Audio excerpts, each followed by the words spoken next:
All right. Is everyone able to see my? Yeah, I got kicked out while we were doing the stimulator, and it won't let me back in on my computer, so I have to do it on my phone, I guess. All right, is everyone able to see the slides? This is Yeah.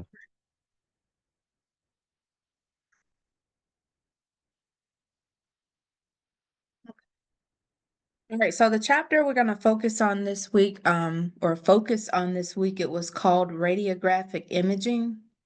So it really talked a lot about some of the terms. And then in terms of some of the terms, it kind of went into how our images are created, not only how they're created, how the X-ray photons interact with the body tissue, and then also how they ultimately, as they exit the body, exit the patient's body and interact with our image receptor, how they become those images for the patient's diagnosis. So that's a little bit what it went into, um, radiographic imaging. I'm thinking or hoping that the recording that was there was more on the math side, because I think last term I started with the math, because that's a huge part of learning X-ray, learning how to calculate mass, learning how to work with the 15% rule in terms of KVP, and then also learning how to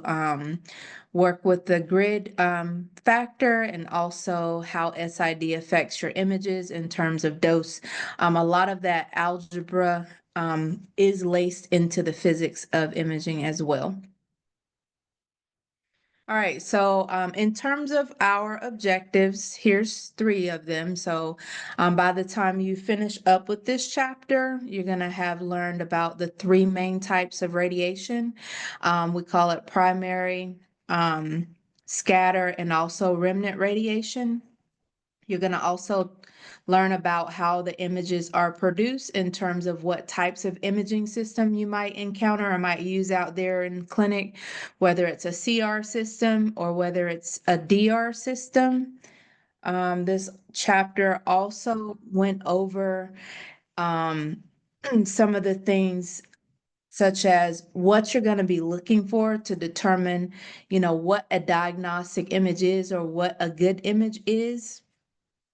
And then it also went into some of the terms like contrast resolution, spatial resolution, which is another word for detail. And then the end part of the chapter focused a little bit on fluoroscopic imaging, what we call fluoro. And fluoro is what we call dynamic imaging. We use it more so to look at function of the body. So if you went to the doctor and said, "Hey, I'm having difficulty breathing," they would potentially, not breathing, difficulty swallowing, they would potentially order what we call a barium swallow or a small bowel follow through, or what's the other one? An upper GI. Those are three of the ones that we can order. And they would have you swallow barium, and they would look at how it moves from your mouth all the way down to your stomach. So, fluoro allows for us to see things in action versus regular X-ray. We're just looking at a 2D image. Fluoro is more so on the 3D side. We're looking at the function of that particular portion of the body. All right. So going back to the beginning, like when we started this class, we learned a little bit about when X-rays were created, and that was November 8th, 1895. And this week right here is somewhat special. We celebrate what we call RadTech Week every year, the week that November 8th falls on. So this is the week that it is actually celebrated in departments, around the world. If you have a decent department, they have little things set up for techs each week. Sometimes it's just, a meal each day, a different type of meal each day. Sometimes they, do fun activities. Sometimes they buy you things. And then, of course, sometimes you may not get anything, just the right to come to work. But this is Rad Tech Week right here this week. All right, so X-rays are essentially produced in a nutshell when we have a high voltage of electricity in use inside of the X-ray tube, and that voltage that is used in terms of the kVp that we set is capable of sending those X-ray photons directly through the patient's body. The photons should have enough strength to actually exit the patient's body and interact with the image receptor that we're using. So when those X-ray photons, as they exit, interact with the image receptor, essentially that energy that the image receptor receives is going to be converted into an electronic signal that our computer can then process, and then eventually that image will show up on the computer screen for us. So that is in a nutshell how the patient's images are created. Now, in order to make the X-rays, we need a few things. So the first thing that we need is we need a vacuum tube. So our X-ray machine itself, or the tube itself, is a vacuum tube. It's evacuated of air. It has a positive side and a negative side, just like a battery. The positive side we call an anode, and the negative side we call a cathode. All right, so the negative side is where we get our source of electrons that we need for that patient's exposure. All right, so basically a filament, just like the same filament that's in a light bulb, that filament is going to be heated. Once it's heated, it actually boils off electrons in a process that we call thermionic emission. And eventually, those electrons will be accelerated or giving energy to move from the cathode and interact with our anode. Once they hit the anode, whether they're slowed down or whether they're completely stopped, at that point, the X-rays needed for that patient's exam will be created. So you'll learn a little bit further on down the line the two types of X-rays that are created. That's bremsstrahlung and characteristic, but essentially those electrons fly across from the cathode to the anode, and once they interact, they're going to make the X-rays that we need for that patient's exam. So go out.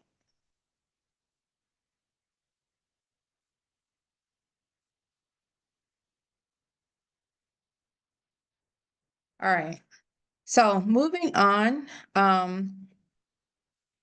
we're going to talk a little bit about what they call it the classes of radiation, but these are types of radiation that we have. So we have primary radiation, scatter radiation, absorb radiation, and also remnant radiation. And your book gives you a little picture, and I believe the picture looked kind of like, I can see if I can write on this.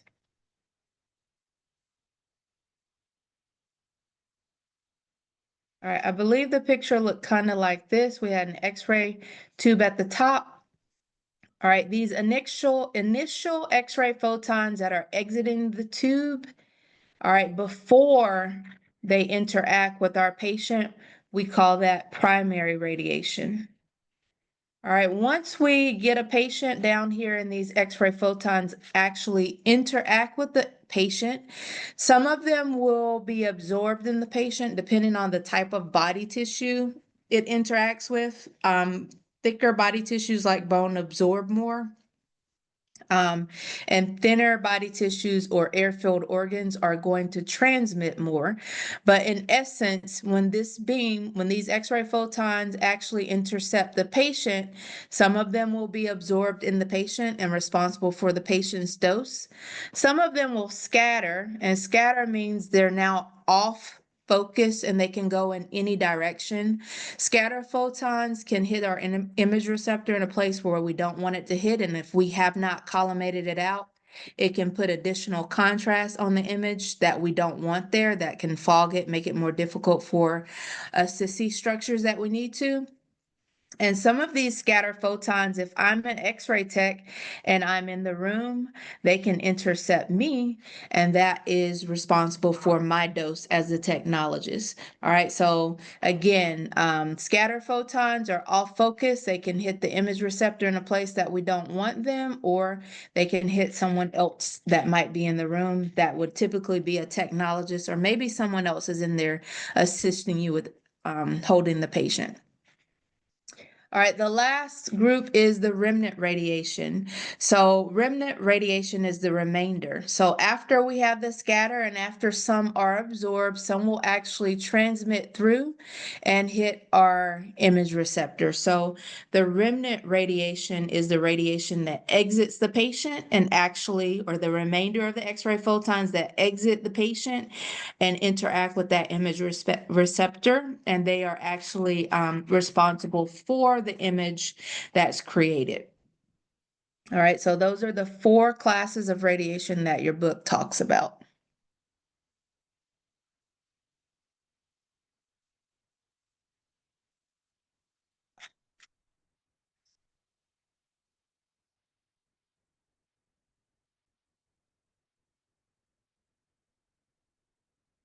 All right, next.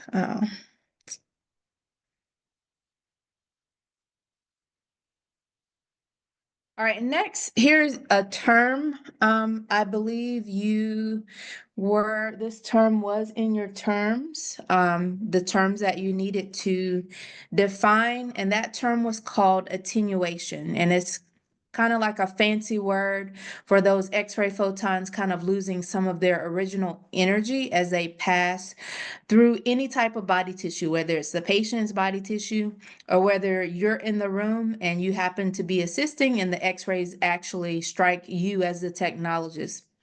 All right, so attenuation just means they don't have the original strength that they had when they actually exit the X-ray machine. So after they hit some type of body tissue, they are attenuated or made less. So again, attenuation is going to depend on the type of body tissue it interacts with. Some body tissues will have the tendency to attenuate more of the X-ray beam. And those are more of our dense structures like bone. They're going to absorb more or attenuate more of the X-ray beam, more so than soft tissues or air-filled organs. The soft tissues and the air-filled organs, they are going to attenuate less X-ray photons. All right, and this is why bones appear white on our images, and then the other content, air-filled organs, they are the darkest color if you're looking at your lung field. So they're more of the black or the darker gray. And then in between, we have soft tissues and we have muscle tissue. So those are the lighter shades of gray. All right, so white is typically, or the lightest shade is going to be bone because it attenuates or absorbs more of the X-ray beam versus letting it be transmitted through to the image receptor. And air-filled organs are going to attenuate the least amount or absorb the least amount of X-ray photons, meaning the X-ray photons can get into that air-filled organ and right out and hit the image receptor. So the black just means that more X-ray photons were concentrated in that area, meaning they actually exited the patient and got to the image receptor. And your lighter shade, specifically your white, means that more of that X-ray photons were absorbed in the patient and less were able to get out and intercept with our image receptor. All right, so the degree of attenuation can be high or low, again, depending on what type of tissues it interacted with.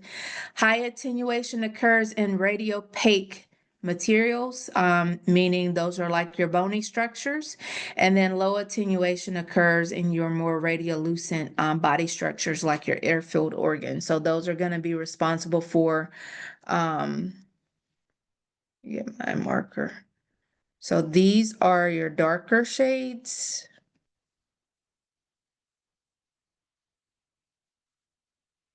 Radiolucent, and then radiopaque are your lighter shades, like your white bones.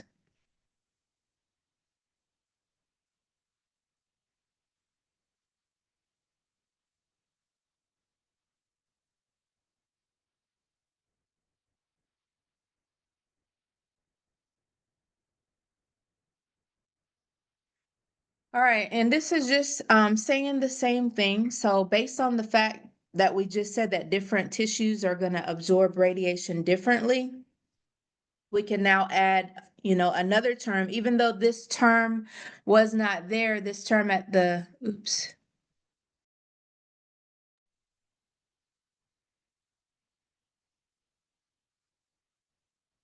Even though this term was not there, this term differential attenuation basically tells us that based on the composition of that body tissue, some are going to absorb the X-ray photons more or differently than others. So again, going back to the bone and going back to air-filled organs. So radiopaque structures like bone, again, are going to absorb or attenuate more of the X-ray photons, and they're going to appear whiter or lighter shades on the X-ray image. And then your radiolucent structures, like your air-filled organs, they're going to transmit more X-ray photons, meaning they're going to allow more X-ray photons to actually exit the patient and interact with our image receptor. The more X-ray photons that are concentrated in a certain area of the image, they're going to be of the darkest shade.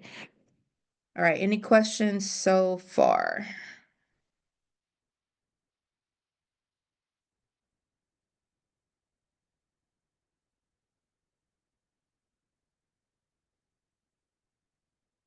What is going on?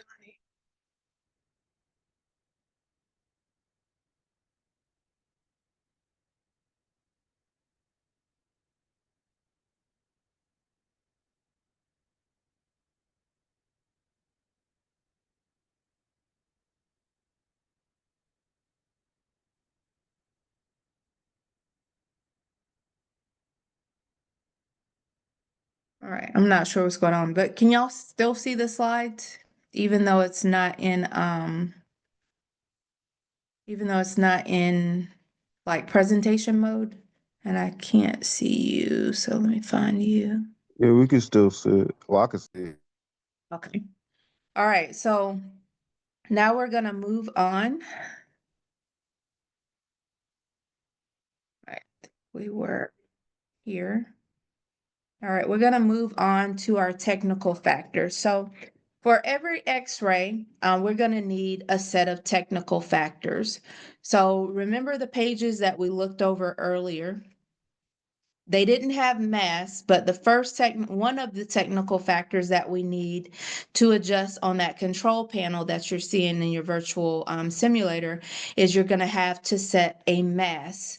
All right, a mass is your MA station used and the total time that exposure will be on. So that's in terms of time, we always are talking about seconds. So mass is one of your technical factors. Another one is your KVP. All right, the book does give us a range. That range is set based on it needs to be strong enough to be able to penetrate the body part of interest. So each body part, there will be a range of KVPs that we can use for those. And of course, our book, when you do get the book, is based on, I'll say, the average male patient.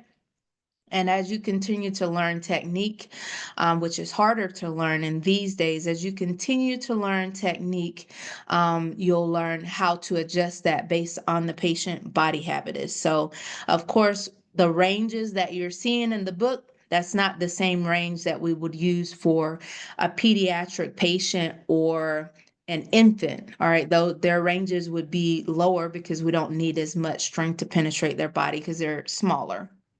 All right, so we'll need a mass, we'll need a KVP, and we also need an SID. So your typical SIDs for your book that you're going to see are 72 inches and 40 inches. There will be times when we exceed those by a little bit. For instance, there might be some ex some exams that say, hey, you can go a little bit above, what that normal distance was so that we can get more coverage because maybe that body part is a little bit longer. But the typical distances that you're going to see in the book are 40 inches and 72 inches. All right. And again, some books refer to these 3 or 4 because it's MA time, which is seconds, KVP, and also SID.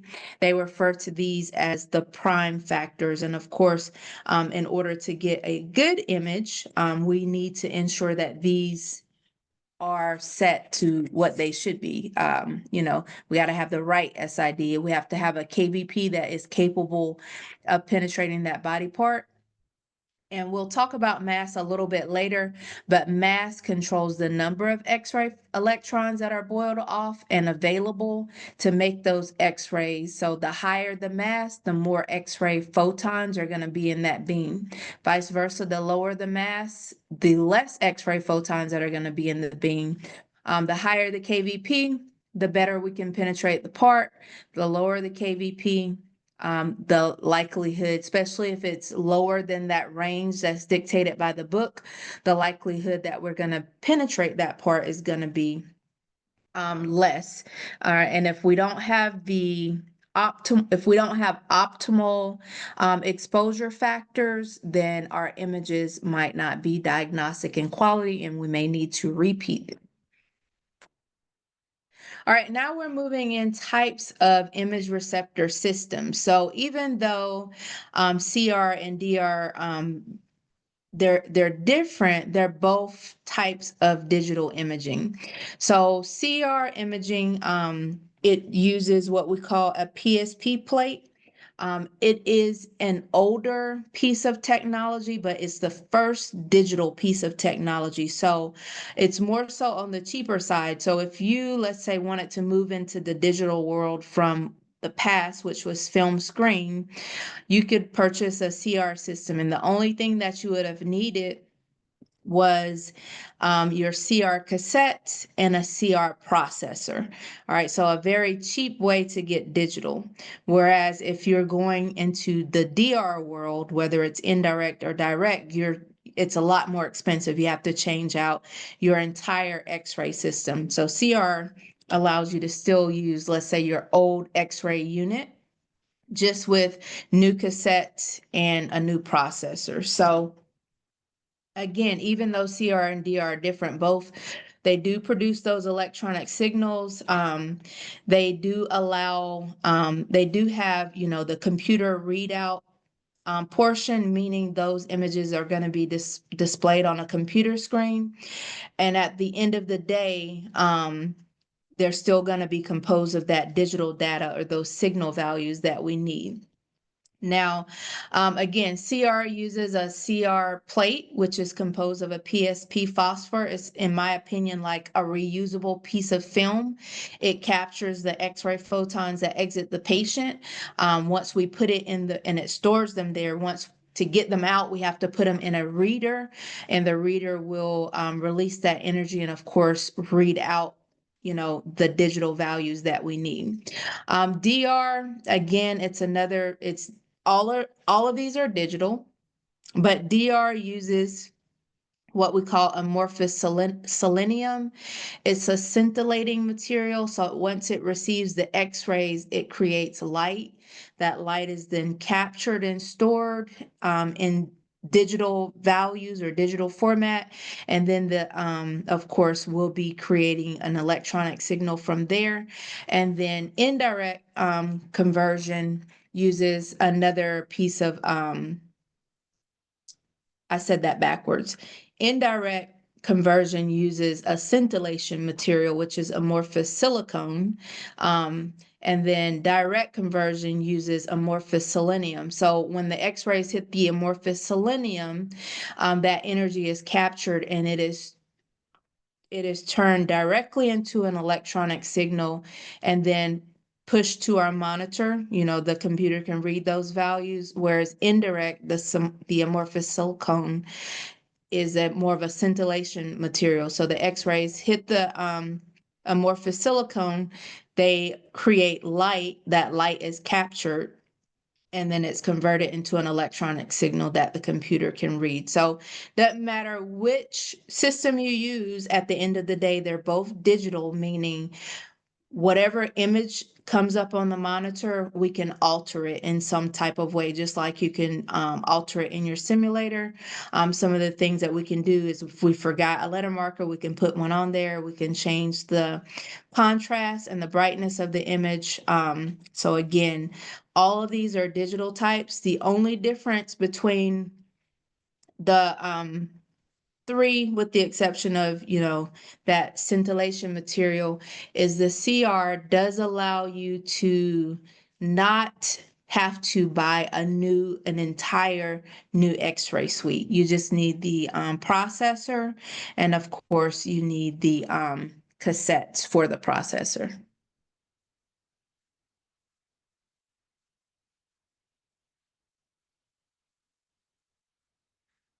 All right, now we're talking just about the CR technology. So again, the CR technology, you need a processor, we call it a CR reader, and you need the plates or the image receptors. Those image receptors contain a plate. That plate is called a PSP phosphor plate or photable stimulable storage phosphor plate. Once the X-rays hit the plate, they are captured and they're stored in that plate until we take it for the reader. Again, it can be used with any X-ray system, so you don't have to change out or purchase a new X-ray room. You only need the plate and also the reader.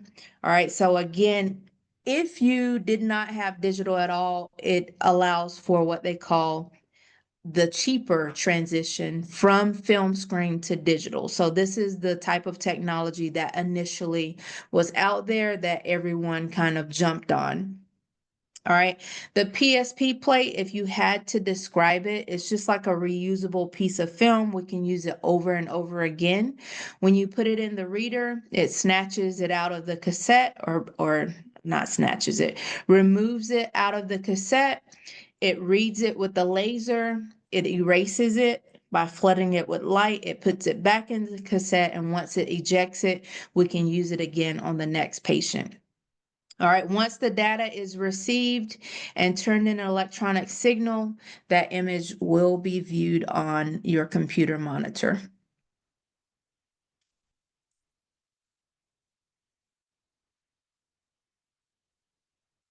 All right, again, still talking about our CR system. With the CR, that radiation energy, again, as the X-rays exit the patient and hit the cassette, the energy is stored in the cassette, specifically in the tiny crystals that it contains. And we call those crystals barium fluoro halide crystals or F centers. They trap the X-ray photons in there until we take it to the processor.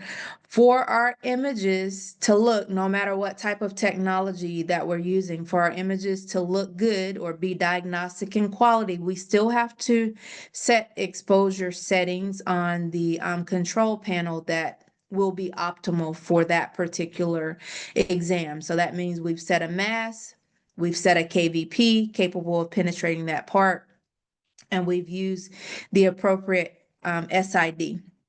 Now, if we underexpose the patient, all right, because this is more, I want to say it's more important than overexposing the patient, but in terms of digital, if we underexpose the patient grossly, it's an automatic repeat. That means not enough X-ray photons are going to be reached at the image receptor. And when we get that image, it's going to appear grainy. That grainy appearance, we call it noise. And that term for it is either quantum noise or quantum model. Quantum noise is the digital term, and quantum model is an older term that we use for film screen, but they all basically say the same thing. That image will look very grainy in appearance. And later on down the road, I'll show you what a grainy appearance is, but that means that your exposure that you set for that patient was too low for that exam.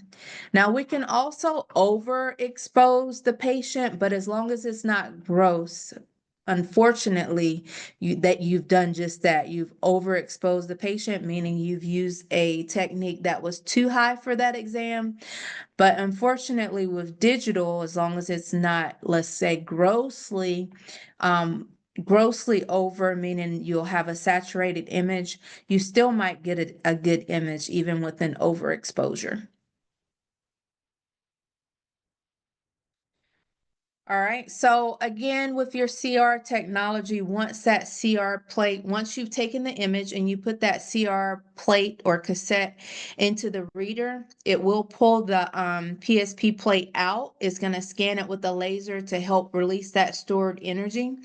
Of course, it will be released in a form of light, which will be captured by components within the reader, and that energy is then going to be converted into that digital image that we see on the computer.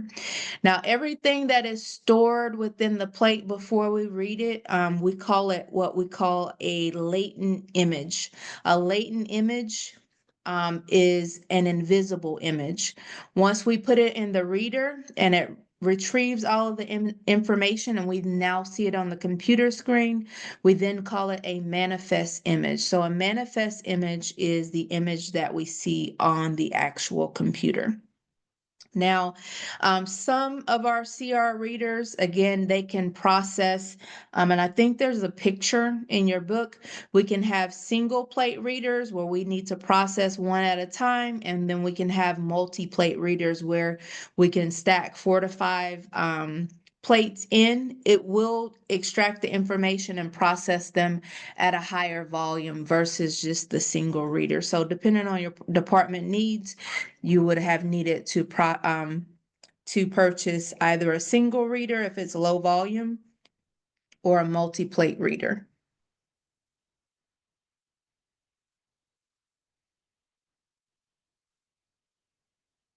All right, 1 second.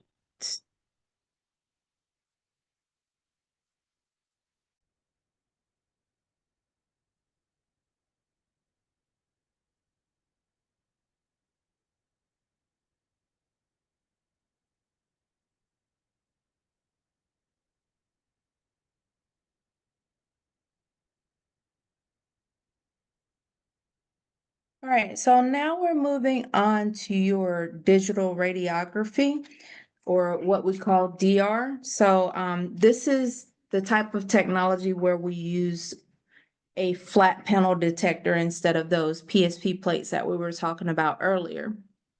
So these detectors they are like built into the system, and they don't have a separate reader. So once the x-rays are received at the image receptor, or once they're exposed, meaning the x-rays exit the patient and hit the image receptor, the image actually automatically shows up in a few seconds on the computer monitor. So when we're talking about digital radiography, it makes definitely imaging faster and more efficient than that CR method, because the CR method, after we took the x-ray, we had to take the cassette to a reader and we had to wait for it to be read out via the laser and then present it on the screen. So most hospitals and imaging departments probably have moved now to this DR technology.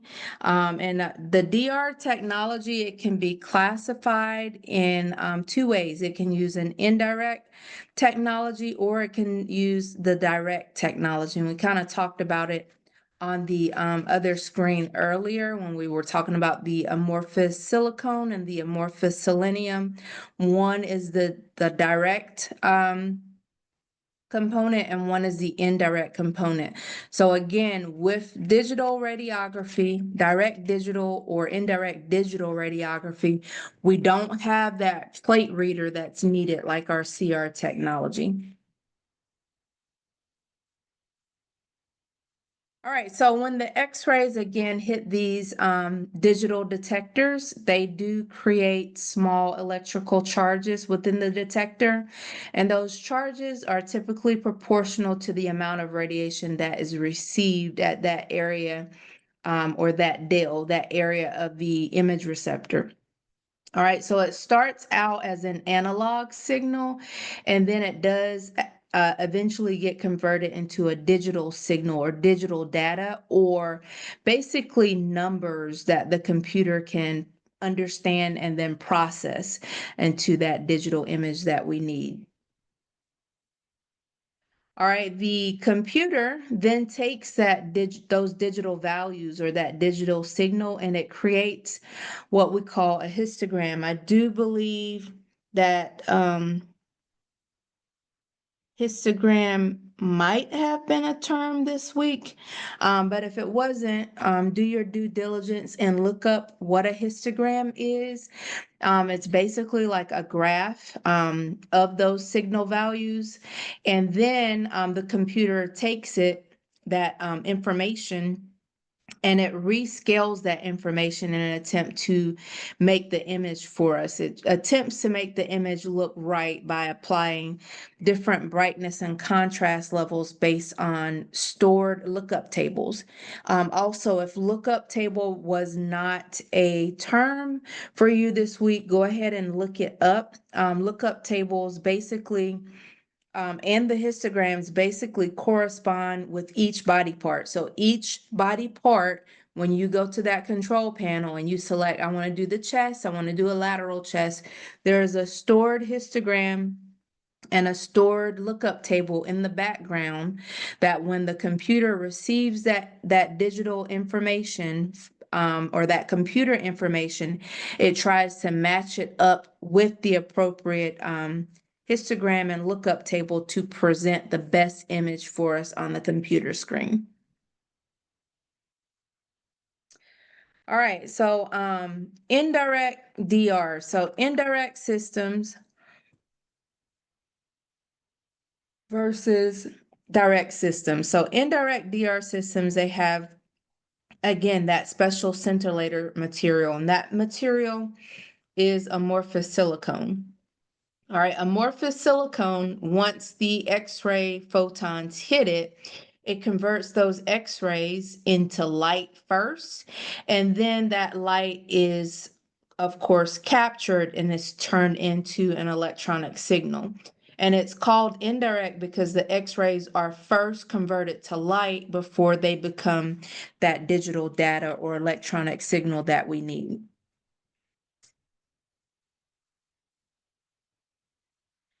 Now we are moving on to the direct technology or direct DR. And with the direct systems, there's no scintillator. All right, so that material that's used, instead of it being amorphous silicone, is called amorphous selenium. So instead of the X-rays interacting with the detector and becoming light, they're going to interact with the detector that's now composed of amorphous selenium. And that amorphous selenium allows us to skip that scintillation light step. So it's going to turn those X-rays directly into that electronic signal that we need to create that digital image on the screen for us. All right, now we're moving on to the quality of your image. So when we're talking about radiographic image quality, the quality of your image depends on two big things. One is the actual exposure, and the other one is the characteristics of the image receptor or the detector that you're using. And again, we talked about CR, we talked about indirect DR, we talked about direct DR. And if we go way back, we would have been talking about film screen as well. So the quality of your image depends on those things right there.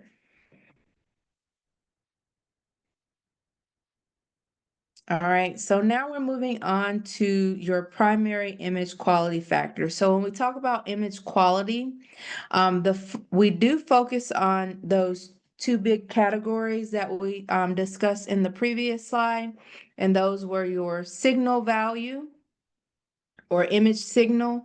And then also another value or another component is the contrast. All right, we called it on the other slide, we called it the image resolution. So image resolution is typically, or the look of the image or the quality of the image. We're really talking about not only image contrast, we'll eventually also be talking about the brightness. So contrast, which is your shades of gray. Brightness is how dark or how light the image is. And also we look at things like spatial resolution or the detail or the sharpness of our image as well. All right, so in terms of signal value and contrast, again, those are really important. And again, those factors are going to affect how bright or dark your images are. Also, we are interested in the spatial resolution. Certain images have to have a certain amount of detail, as well as the contrast resolution. Those are those shades of gray, black, and white that you see in your image.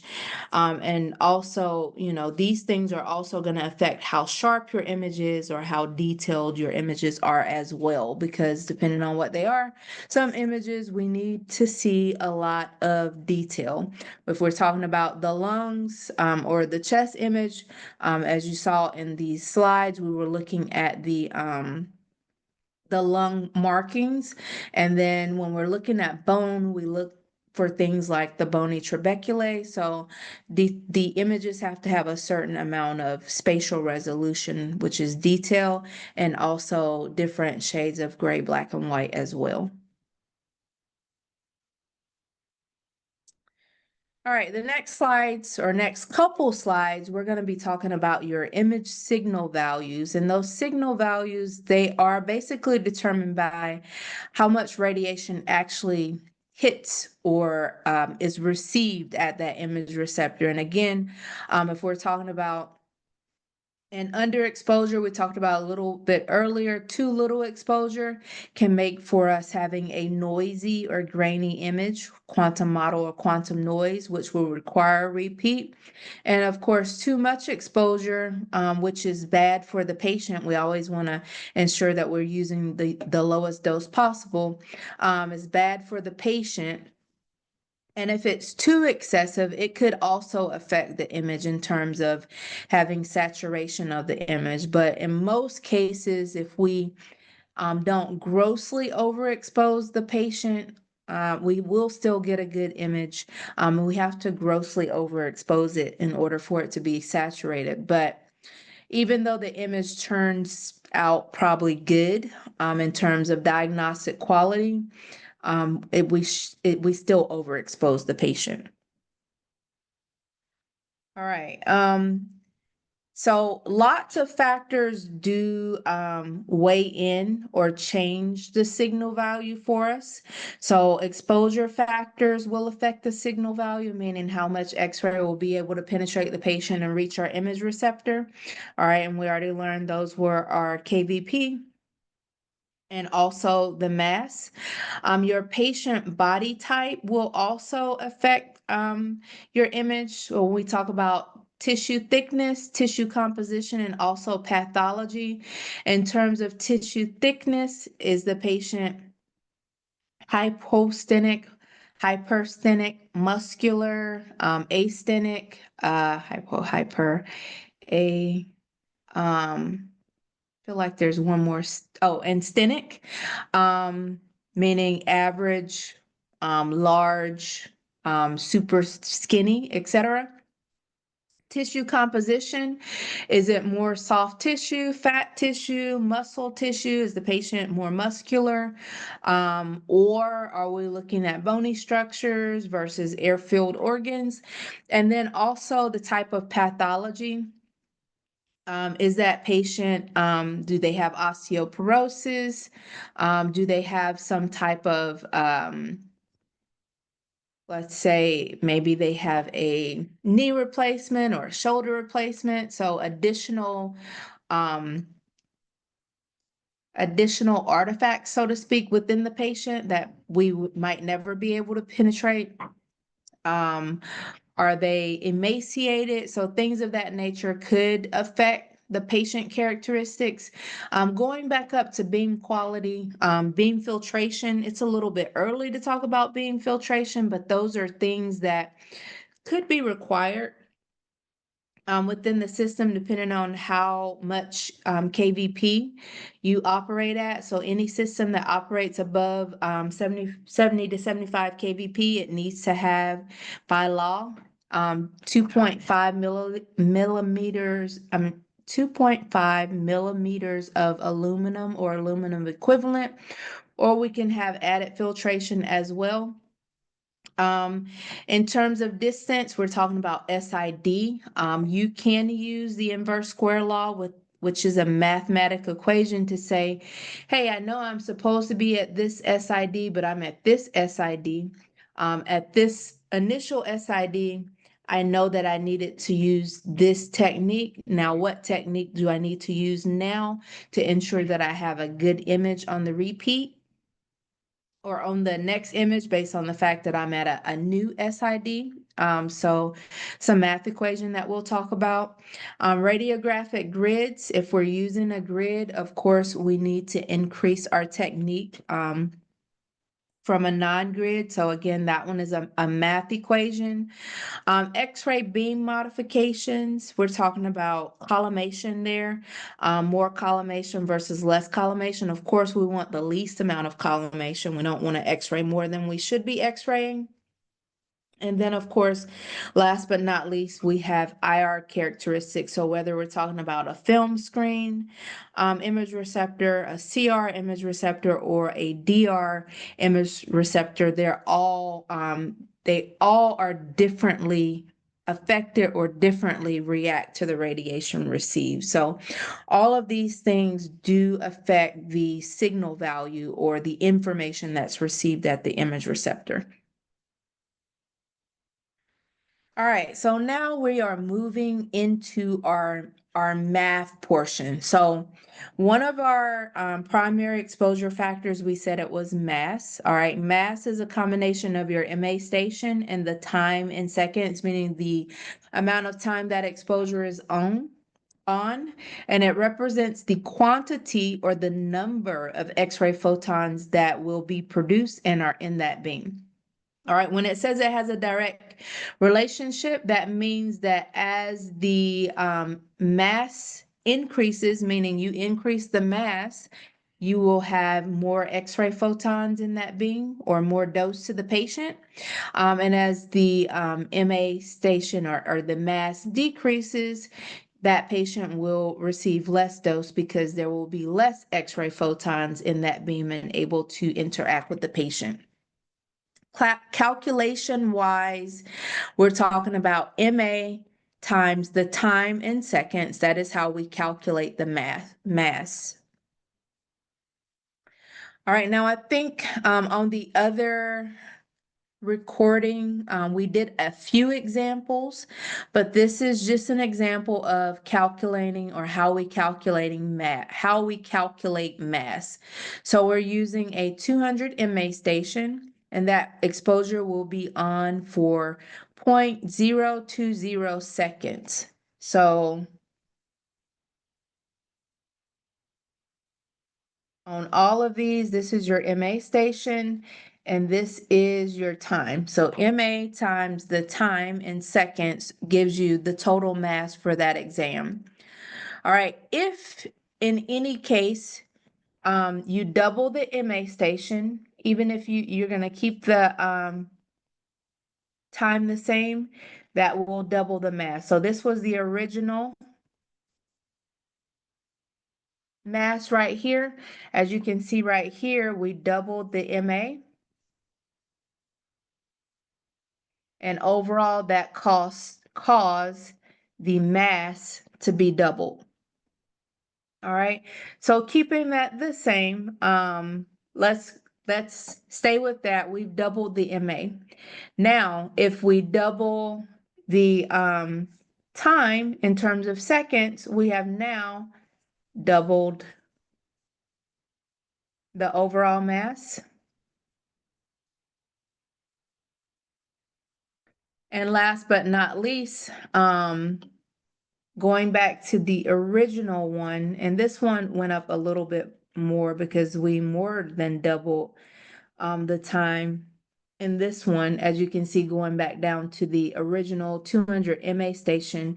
Had we not done the 0.080 seconds, if we go back to the 0.40 seconds, if you calculate that, you will see that going from this original factors right here, we will have doubled the time going back to the I'm sorry, doubled the mass going back to the original 8. So just going from the original equation, if we double the MA station, that will double the mass. If we keep the MA station the same and we double the time, that would have doubled the original mass. So either one of those would have gotten us the 8 mass. So regardless of the MA combinations, we can double either one of the factors, whether it's the MA station, whether it's the time, or whether it's just the overall mass, and that will give us twice the amount of exposure for the patient. So again, going back to that direct relationship.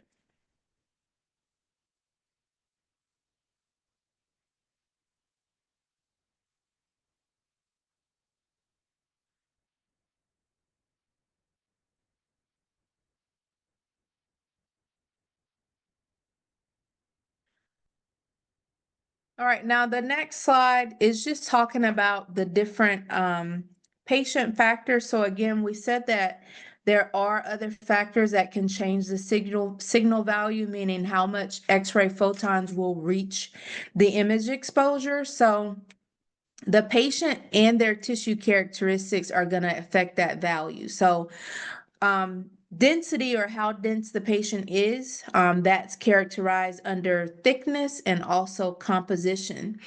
We can also add contrast material, add contrast to the patient. And if that patient receives contrast, such as barium, which is pretty much impossible to penetrate because of the Z number, or the atomic number of it. That'll also affect the signal in the areas that contain the barium. So as your patient's body tissue thickness increases, or as the composition of what you're interested in, whether it's air-filled organs, whether it's bone, muscle, soft tissue, or that patient has contrast, all of those things will affect the signal. So the thicker the patient is, the more X-ray photons will potentially be absorbed, less will exit and be able to interact with the image receptor. Therefore, the information in that area will be less than information in an area where it allowed, like an air-filled organ, where it allowed all the X-rays to penetrate and get to our image receptor. So bone, muscle, fat, soft tissue, whether they have contrast or not, and then also pathological conditions or pathology can also affect the signal value. So again, if a patient has less bone density, meaning osteoporosis, they might not need a technique as high as the average patient. And then if the patient has something like a prosthetic, meaning that's made of titanium, again, we would never be able to penetrate that. So again, that's another pathologic condition that we need to take into consideration. Also, maybe they have edema. That's going to be a condition that might require more technique. Let's say they have a pneumothorax. All of those things might be reasons why you might need to increase or decrease your technique, because of course it's going to affect the signal value as well. All right, the next thing that affects the signal value is going to be the KVP. All right, the KVP, or the penetration capability of the beam, again, from the Bontrager that we've seen from the books. The thicker the part, the higher your KVP needs to be. The thinner the part, the less your KVP needs to be, because it doesn't need to be as strong to penetrate the other parts. It also has a direct relationship in terms of signal value. The higher the KVP, the more X-rays that are going to be able to exit and interact with the image receptor. It's not as linear as doubling, the doubling or cutting in half that we see with mass. It more so follows what we call the 15% rule. All right, and in terms of the 15% rule, this is another math equation that we or algebraic equation that we mess with. So basically, we will increase our KVP by 15% or decrease it by 15%. That has the same effect as doubling the mass or cutting the mass in half. But in this case, when we're changing the KVP, we're changing it only by 15%. All right, the X-ray beam is heterogeneous. All right, that means that it's made up of different energies. Everything within the beam, as it exits the patient or even exits the actual X-ray tube, the energy within the beam, they're very different. All right, so hetero means different. All right, so they're composed of values that are just above 0 to values that are at the max of what you set in terms of KVP. All right, so KVP also affects the signal. All right, next is your distance. We call that the SID. So again, on your simulator, when you're changing your SID or the distance, again, our normal distances for most images are going to be 40 inches or 72 inches. And X-ray production, again, is similar to what we call a point light source. So the closer you are to the source, the more X-rays that are going to be received. The farther away from the source, the less X-rays or dose that you're going to be received. So it behaves in terms of what we call the inverse square law. And that formula is right here at the bottom.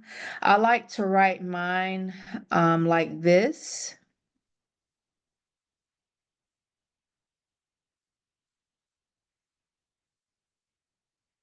All right, I like to write mine and work with my formula like this. So SID and beam intensity have an inverse relationship.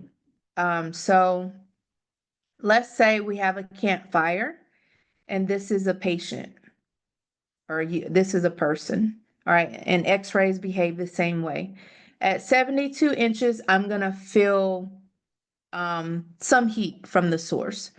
All right, at 40 inches, if I move that patient up to 40 inches or move my tube, I'll say, to 40 inches, I will receive or feel more heat from the source. So the closer you are to the source, same thing with X-rays, the closer that X-ray tube is to the patient, the more dose they're going to receive. In terms of this campfire, the more heat you're going to feel. The farther away you are from the source, the less heat you're going to feel. In terms of X-rays, the less dose the patient is going to receive. All right, so again, this is a mathematical formula that you need to commit to memory, and you also need to be able to work with it as well.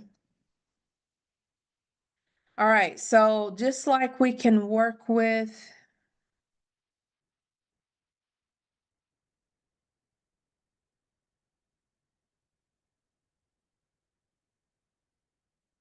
intensity and distance, we also have another formula.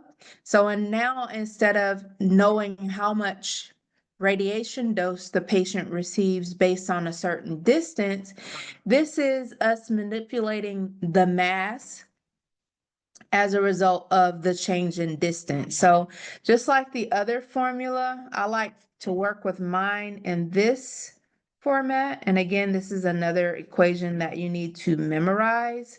It's not going to be given to you on a test, nor will it be given to you on the registry. All right, for this one, the sides are still squared, but in the inverse square law, this distance was flipped. So the second distance came on top and the bottom distance came on the bottom. So it was inverse. All right, so again, with this one, as your distance increases, you'll need to increase the mass. As your distance decreases, you would need to decrease your mass. All right, so again, we'll show you some examples of how to work with this equation as well. I think it is on the recording already, but we'll work with it again as well.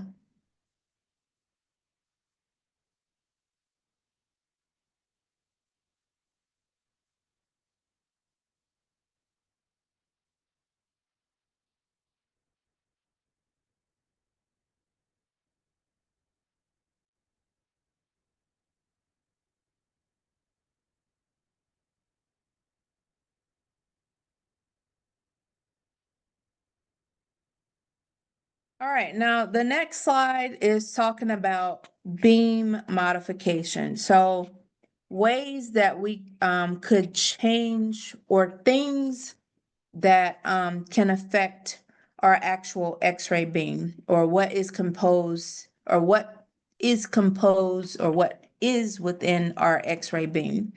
All right, so the X-ray beam itself can be modified or changed before and after it actually enters our patient. So in terms of things that can be changed before, all right, so to before the X-ray beam enters, before the X-rays reach the patient, the beam can be modified in order to help improve the quality and, of course, reduce the patient's dose. So one of those things is filtration. All right, our tubes again are required to have filtration by law 2.5 millimeters of aluminum or aluminum equivalent. And the purpose of filtration is to filter out, just like a coffee filter, filter out those weaker X-ray photons that would only get absorbed because they're so low dose, they would only get absorbed in the patient's body. They have no chance of getting out.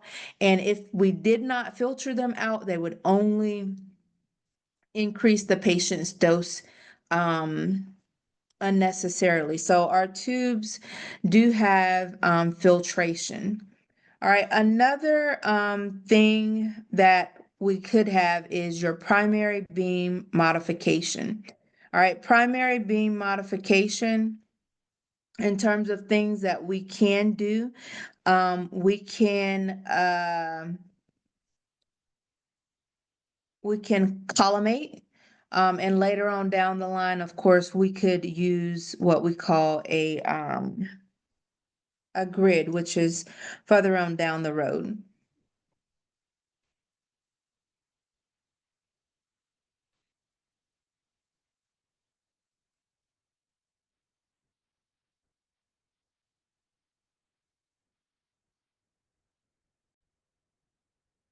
All right, so again, primary beam modification, we are talking about, primary beam modification, we're talking about here. Filtration and of course collimation as well. Again, with the filtration, it's going to filter out those low energy X-ray photons. Not only could these things improve the image quality, they can also reduce your patient dose.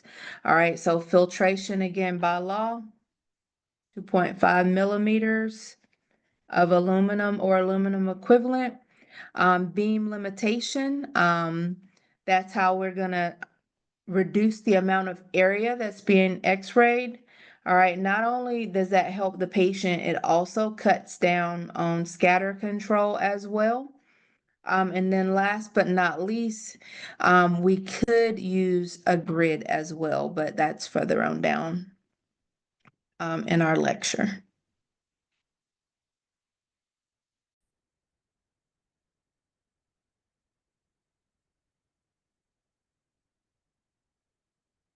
All right, going back to beam filtration, we kind of touched on it a little bit.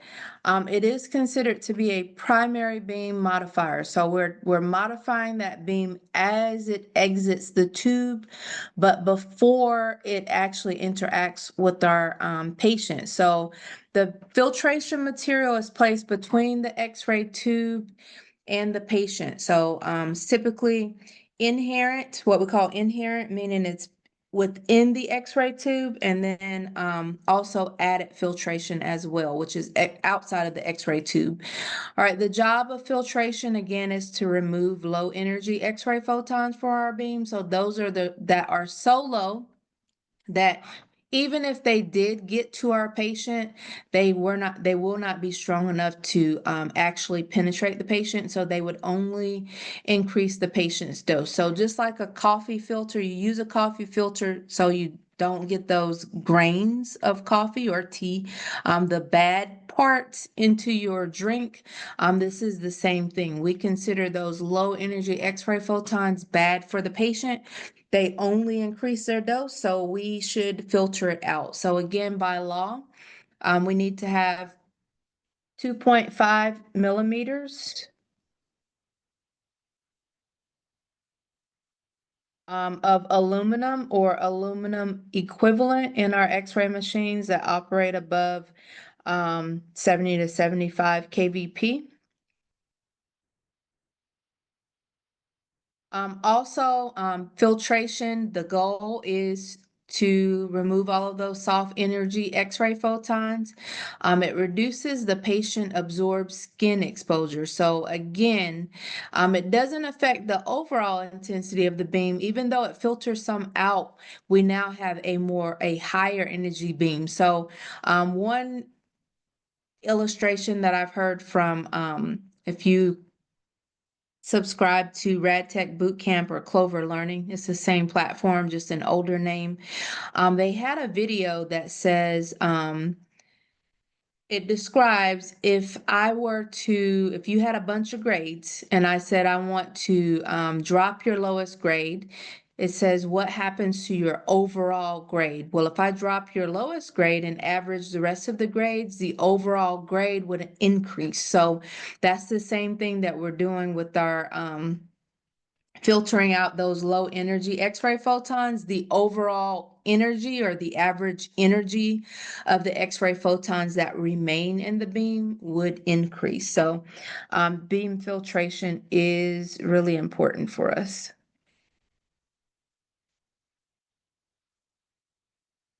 All right, the next thing is our half value layer. So half value layer is basically how we I'll say it's more of a quality control type measure.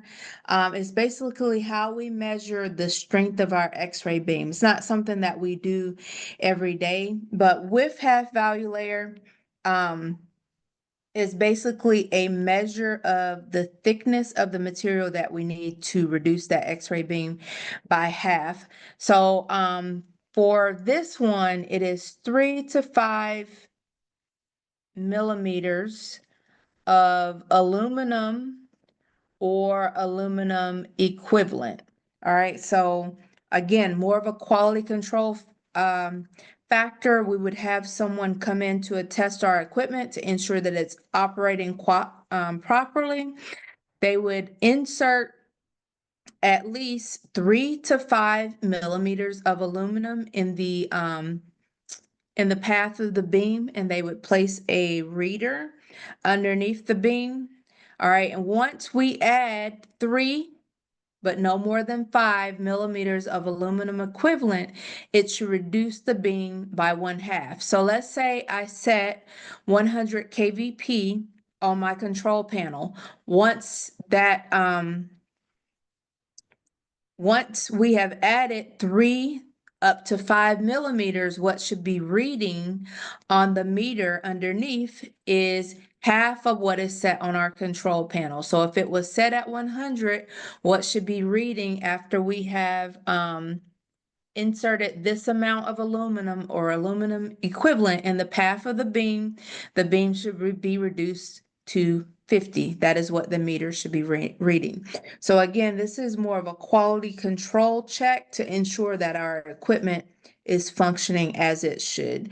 All right, so we need 3 to 5 millimeters of aluminum or aluminum equivalent to reduce the beam intensity by 1/2 of what is set on the control panel.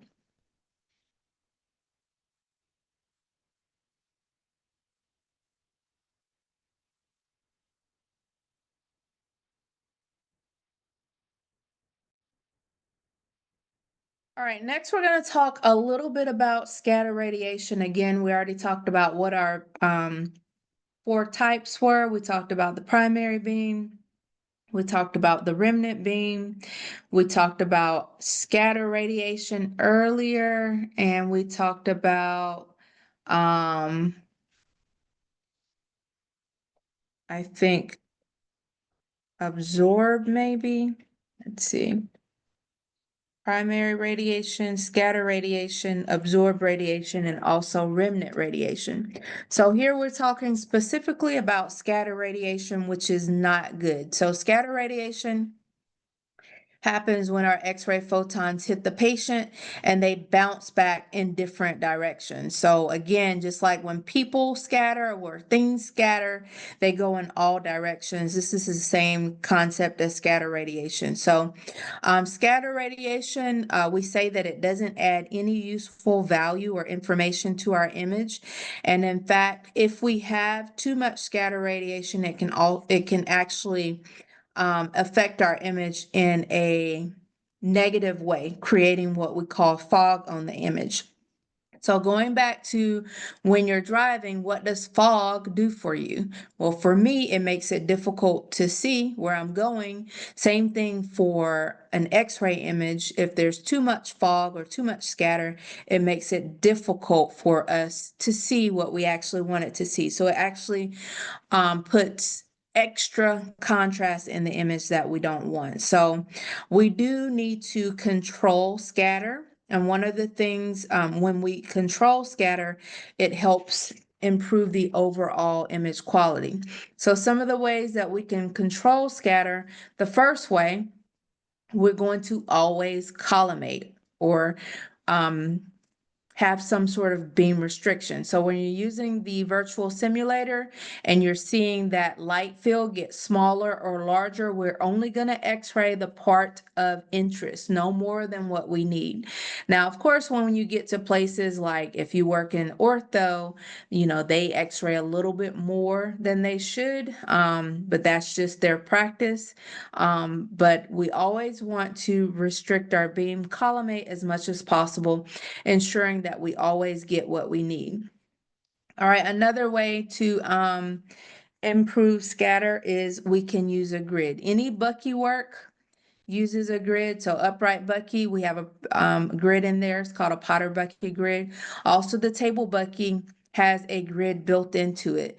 When you're using the Buckies, we're using them on parts that are, I would say, a knee or larger. A knee sits on the fence. You can do it tabletop or you can do it in the Bucky. But in any case, any Bucky work uses a grid. So if you're doing things portable, anything a knee or larger would be things that you would consider taking a grid. And now they are coming up with things called virtual grids, but that's, a little bit not, that is not in this particular chapter, but there are virtual grids as well. So a piece of technology that's built into the system that can help remove some of this scatter or additional contrast. All right, and also beam filtration helps improve the scatter as well because we're filtering out some of those X-ray photons that were initially there. So scatter radiation is, I'm sorry, beam filtration is a one that helps with scatter radiation as well. All right, next, specifically, we're talking about radiographic grids. Grids do help clean up scatter Grids are placed between the patient, so behind the patient, but in front of the image receptor. So again, when we're talking about using the Bucky's, the tube is behind the patient, then we have the patient.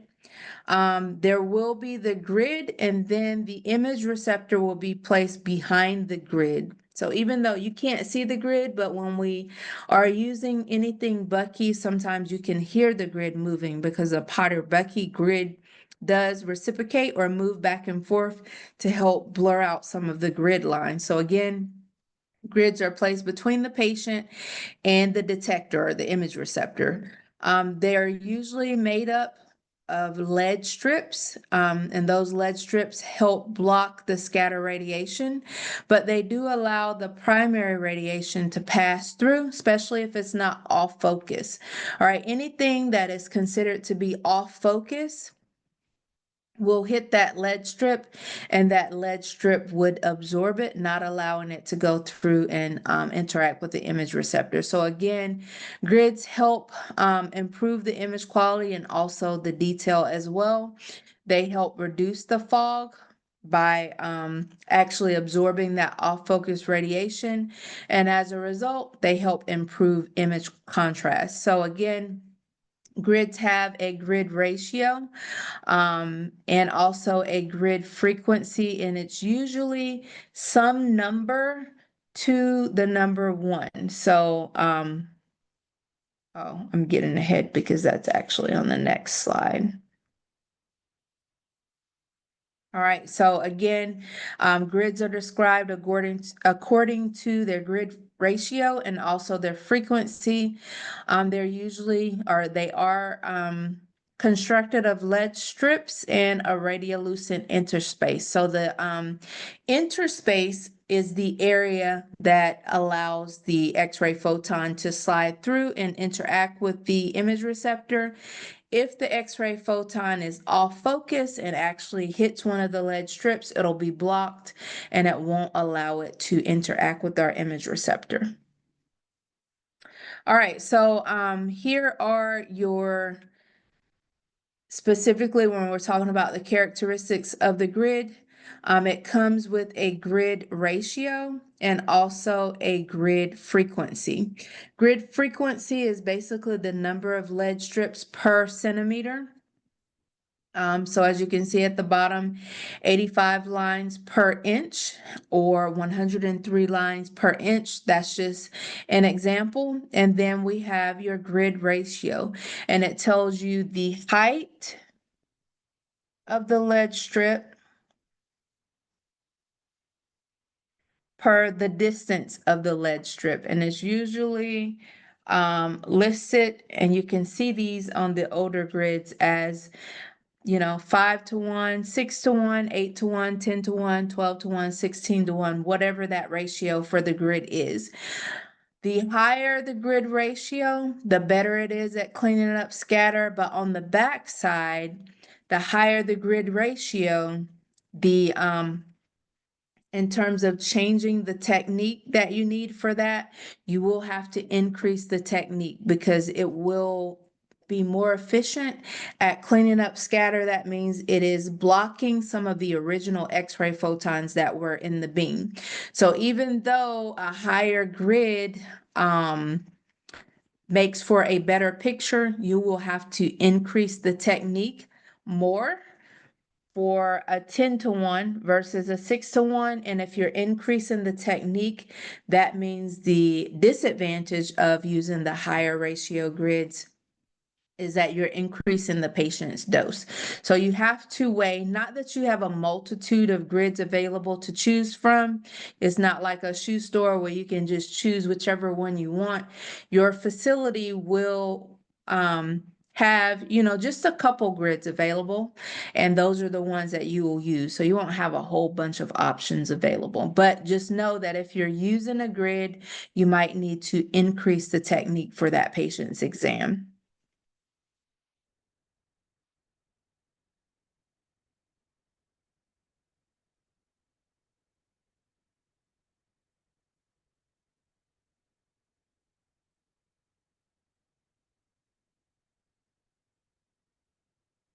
All right, next is your IR characteristics. So again, we have different types of image receptors that we talked about.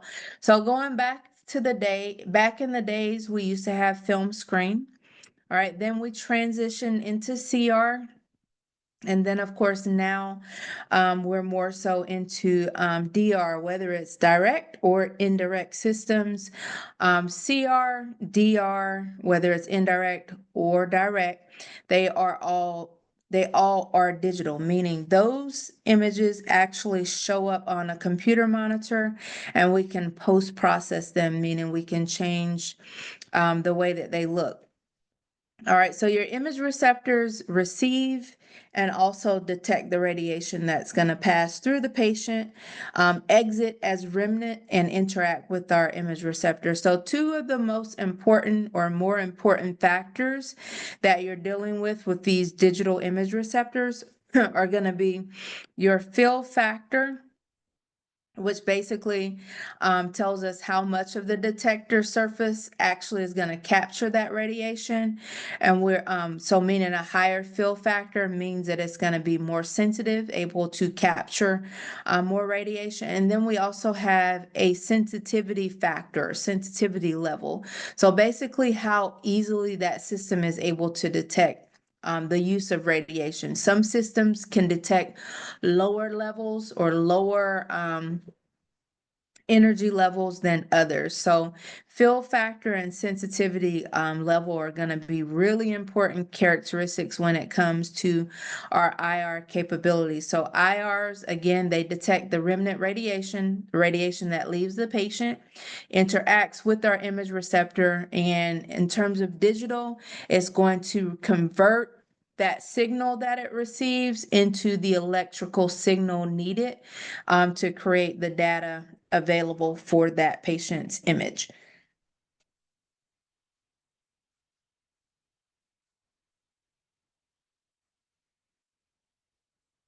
All right, next is your IR exposure indicators. So with your different machines, or different manufacturers, they use different types of IR indicators. Some use what we call an exposure indicator or an EI number. Some use what we call a sensitivity number, and some use, depending on the manufacturer, another type of number. So the numbers don't necessarily represent the patient exposure, but they do represent whether or not that IR received enough radiation exposure. So again, a certain amount of radiation has to intercept at the image receptor. So whichever number it is, whether it's an EI number or it's an S number, sensitivity number, it helps us as the technologists judge if the image was exposed properly or correctly. But it doesn't directly show how much radiation the patient received. So our CR systems and our DR systems have that number or quantification number or range. And for each type of exam, that number needs to be within a certain range. All right, again, it doesn't necessarily represent the patient exposure. All right, now that range, when we assess it, if depending on the manufacturer, sometimes if it's below the range, it might mean that it's overexposed, and sometimes when it's below the range, it might mean that it is underexposed. I don't know, so overexposed or underexposed, depending on the manufacturer. Vice versa, if you're outside of the range, meaning over the range, sometimes depending on the manufacturer, that can mean again that you overexpose the patient or you underexpose the patient. Now, again, if you're outside of the range, as long as it's not gross, sometimes you may have still a diagnostic image, but you know that the technique wasn't quite right because it's not within the range. However, If you're outside of the range and the image is noisy, meaning you have that graininess, that quantum model or the quantum noise, you need to know that that is a repeat, and based on the manufacturer, you will need to either for noise, that means you'll need to increase the exposure factors. So again, as a technologist, once you become a technologist, you are responsible for assessing that exposure indicator number and determining whether or not that image is of diagnostic quality. Now, if noise is present, it is not of diagnostic quality and you need to repeat it. If it is not saturated, meaning there's so much contrast in the image that it just doesn't look right, which would constitute a repeat. And of course, you're going to reduce your exposure levels. But in some cases, as long as both of those, saturation and noise, are not present, even if you're outside of these exposure factors, you might still have a good image that you can send across. But just know for yourself that you need to start tweaking your techniques. All right, again, different manufacturers are going to use different types of identifiers. So some DR systems will use what we call an EI number, and some will use a sensitivity number. So again, depending on the manufacturer, if you're outside of the range, meaning above or below, it does tell you whether your technique was too high or too low, depending on the manufacturer. So again, we're not standardized yet, but we're still using these terms to tell you the same thing, whether or not your technique was too high or too low for the patient. I mean, for that particular exam. Now, again, if you're outside of the ranges, it doesn't always mean a repeat. But if it is saturated, that means you grossly overexpose that patient. And if it is grainy or mottled, that means that your technique was too low for that particular exam. So either way, whether it's saturated or grainy, you need to repeat it with a different technique. Graininess means you need to increase your technique. Saturation means that you need to decrease the technique. All right, another number or another term that you need to be familiar with is your deviation index, or your DI number.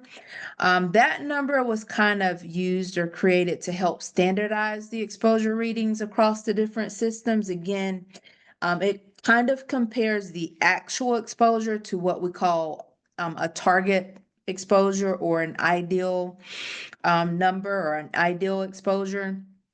And what it tells us, no matter what the system is, a DI value that is close to 0 means that that exposure is, kind of on spot or just right. So again, this DI index number was established by the AAPM to kind of standardize it for us, because based on the brand, in order to determine if we have a decent dose, we're using different names, and those different names are SI number, S number, EI number, and then I think it's Kodak. They have another name to say the same thing, but different names. But since we're not standardized, AAPM came up with that DI exposure index, deviation index number for us.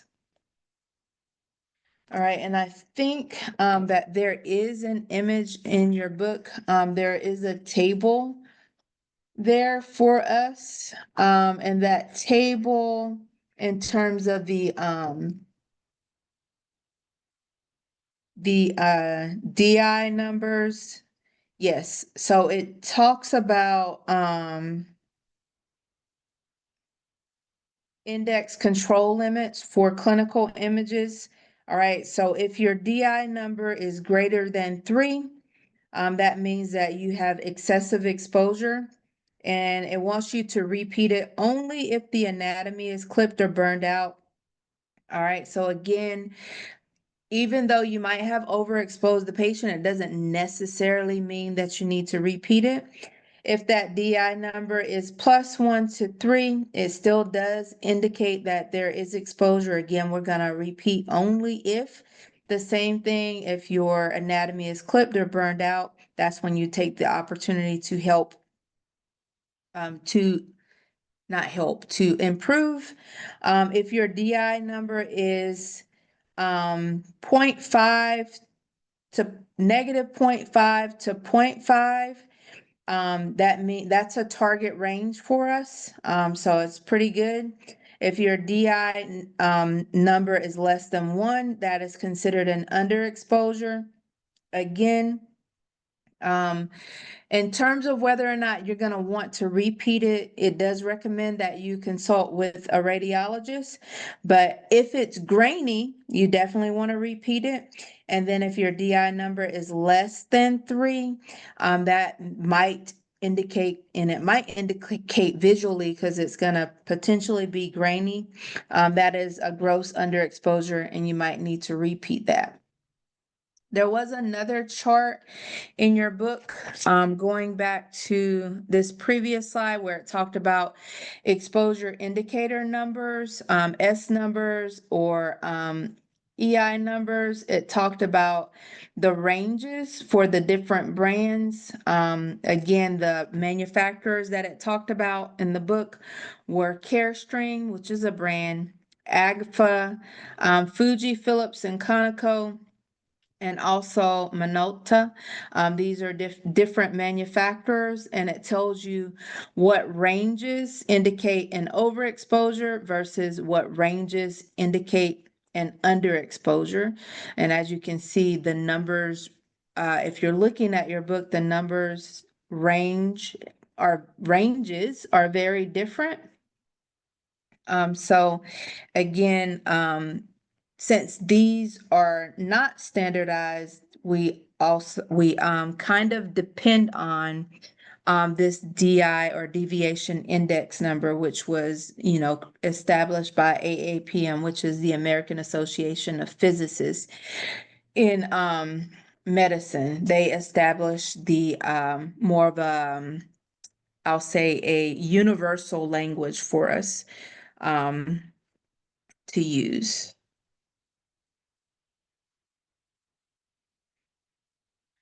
All right, now we're moving on to IR exposure characteristics. So exposure characteristics, because different types of image receptors act or react differently to the radiation that they receive. All right, so again, one of the terms, and I don't recall if this is a term that you needed to define this week. Let me look real quick.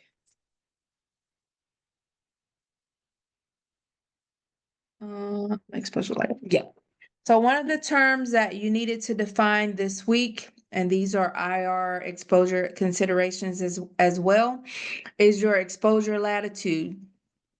So that is basically the range of exposures in terms of what you dial in on your control panel, mass versus KVP, or mass and KVP, that are still capable of producing a diagnostic or usable image. So again, me as a tech, I might use something different than Jane.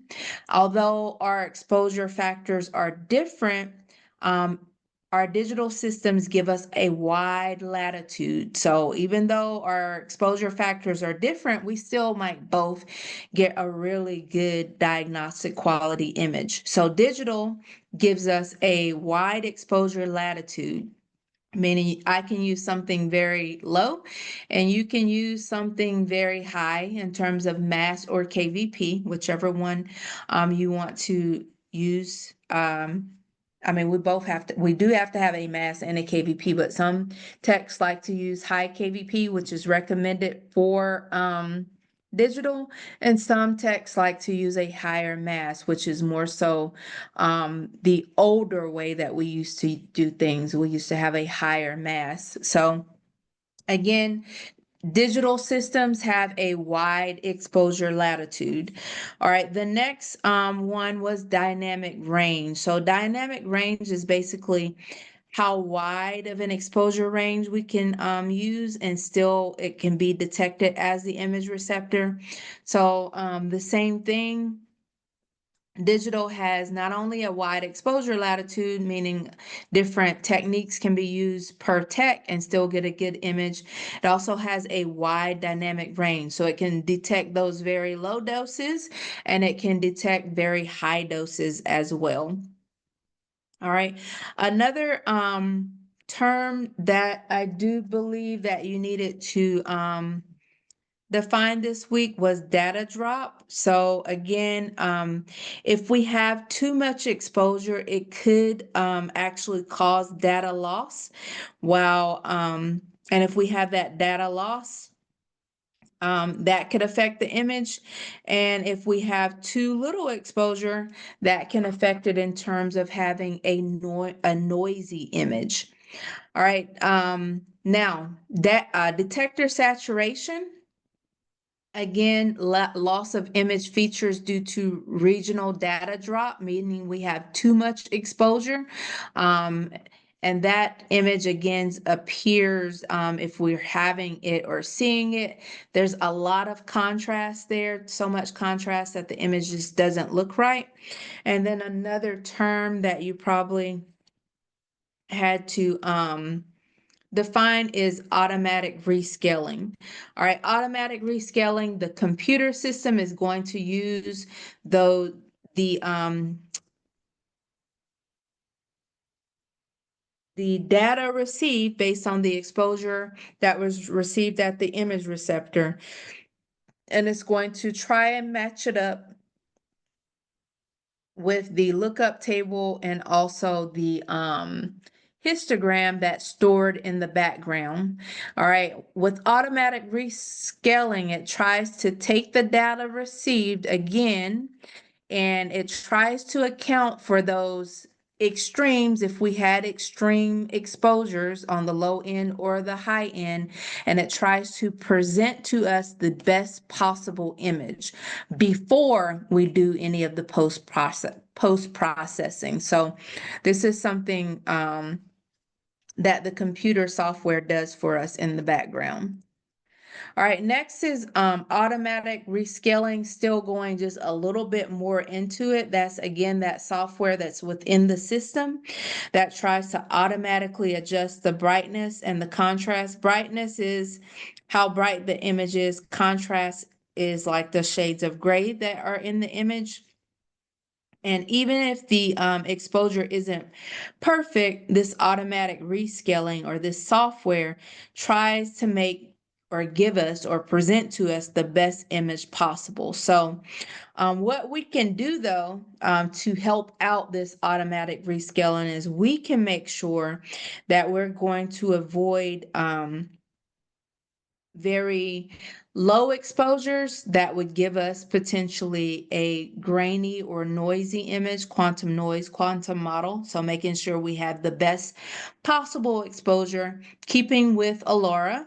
And then we also want to ensure that we don't have a technique that is way, way too high because again, these techniques do affect the contrast as well. Specifically, when we have very high KVPs that can affect the contrast in a way that we don't want it to. It puts extra shades of gray on the image.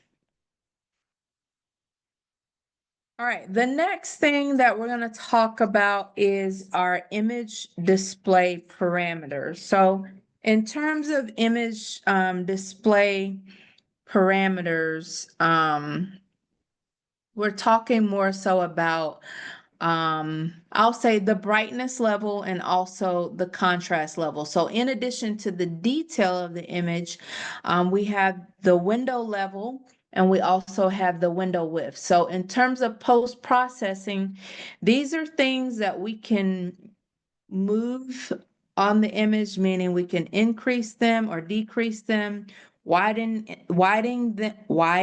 them, or narrow them, and that will affect not only the brightness of the image, but also the contrast of the image. So when we view those images on the computer monitor, after they're processed, we're assessing them for, the shades of gray that are displayed, which we call the contrast. And we're also assessing them for their appearance in terms of the brightness. So window level, if we are trying to adjust it, it's going to affect the brightness. So we can increase it or raise it like you're raising a blind or a shade in your house. If we're raising it, we're letting more light in or making the image brighter, or we can lower it. And in terms of brightness, if we're lowering the shades in our home, we're letting less light in. So therefore we are dimming the brightness of the image. The old terms that we're kind of looking at in terms of brightness, that would have been having an image that is too dark or having an image that is too light. The older term that we used was density, and density is the overall amount of blackness that is on the image. In terms of window width, we're kind of controlling the amounts of shades of gray or contrast that's in the image. So if we have a narrow the window width, we have less shades of gray and more black and white. If you widen the width, you have a lot more shades of gray available. So again, these are more like software that's in the system. And either way, when we window something, we're looking at not only the brightness that's in the image, but also the contrast that's in the image. In terms of what we're looking at, our display monitors do have pixels. The more pixels we have, the more shades of gray that are going to be available that can be assigned to that image. And that is controlled by that system's bit depth. All right, bit depth is, it usually starts off as, and it doesn't talk about it in our book, but, or not in this chapter, I don't think. But bit depth is usually 2 to a power. So let's say I have 2 to the 4th power versus 2 to the 8th power versus 2 to the 12th power, etc. So the higher the bit depth, the more shades of gray that are available for that system to assign. So when I say 2 to the 4th power, that means 2 times 2 times 2 times 2. So if I calculate that out, my calculator.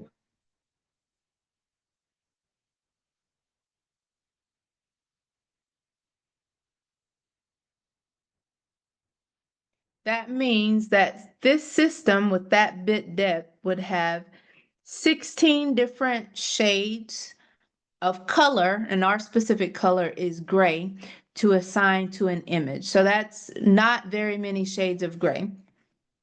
All right, 2 to the 8th power, that was 2 8 times.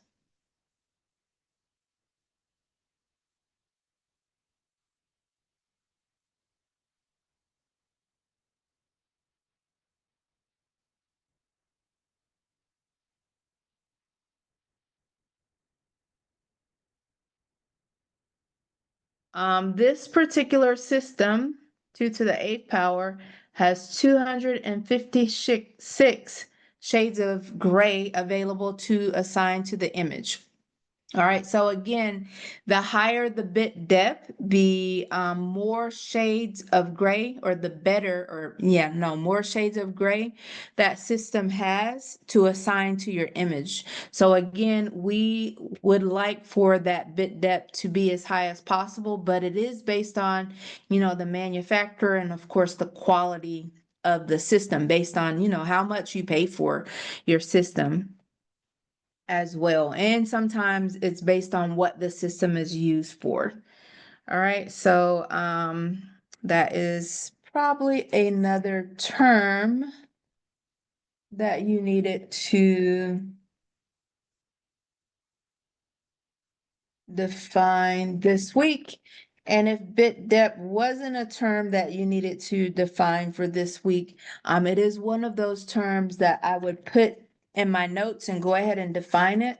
So when you do see it again in the future, you kind of understand what it is. So bit depth is a system, how the system is manufactured.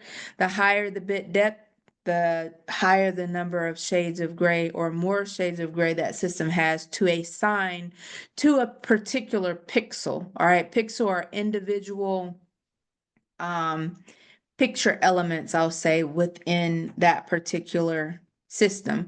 All right, pixels, again, if you are used to buying cameras or even the camera on your phone, you also want a higher pixel number. The higher the pixel number, the smaller the pixels and the better presentation of that image will be as well. And if pixels wasn't a term that you needed to define this week, that is another term that I suggest that you put in your notes. Go ahead and define it. And of course, window width and window level, I do believe those were terms that you needed to define this week.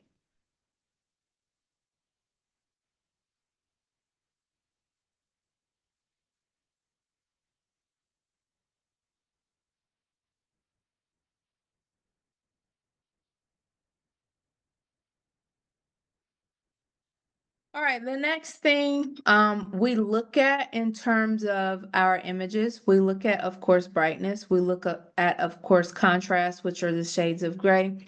We know that we can change them by changing the window level and window width.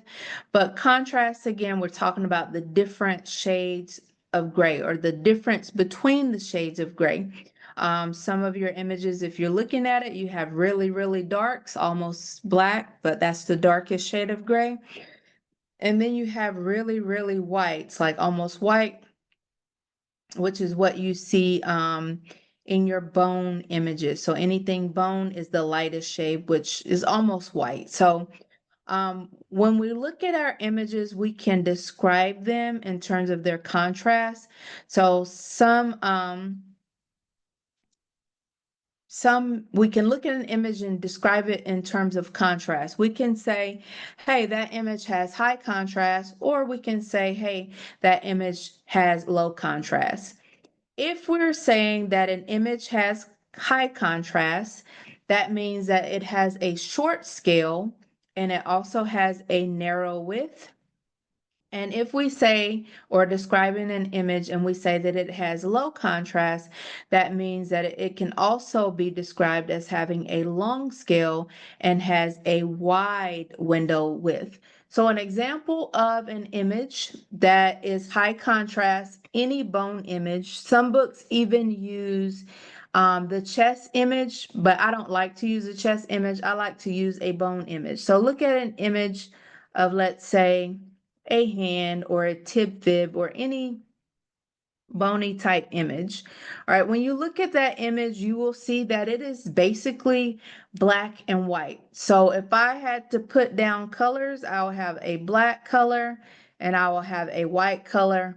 So that is a short scale and it's a narrow width, meaning there's a short jump or distance between, this is how I remember it, between black and white. Now, a low contrast image, if I had to describe it, I would tell you to look at an abdomen image that has no contrast. When you are looking at an abdomen image, we basically have just a bunch of shades of gray. So we have a dark gray, a medium gray, another shade of gray, another shade of gray, all the way down to a very light shade of gray. So not black and white, they're just a bunch of shades of gray. And you cannot really decipher the anatomy within the abdomen outside of them maybe having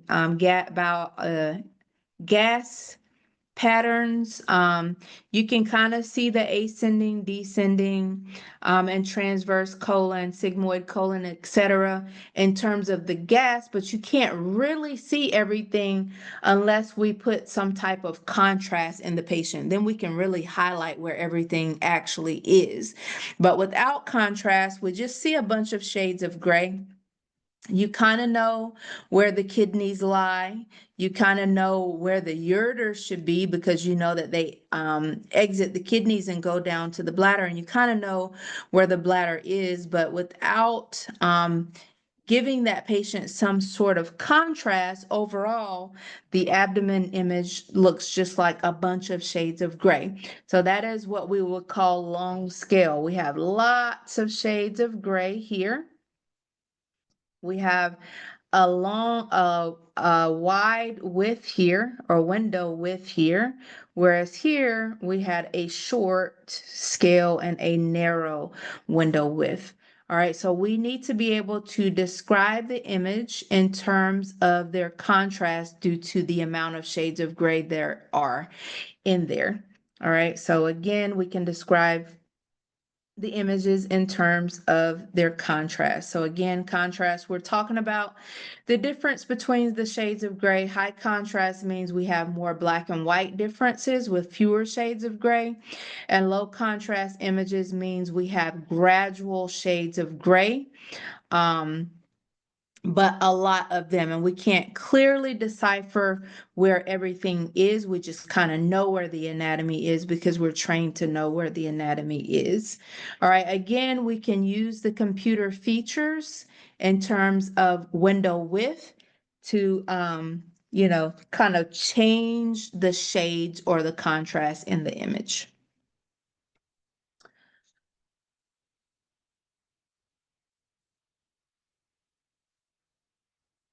All right, still staying with our contrast image, we have a term called subject contrast. So with subject contrast, it basically depends on how much or how much the different types of tissues differ that you're x-raying it.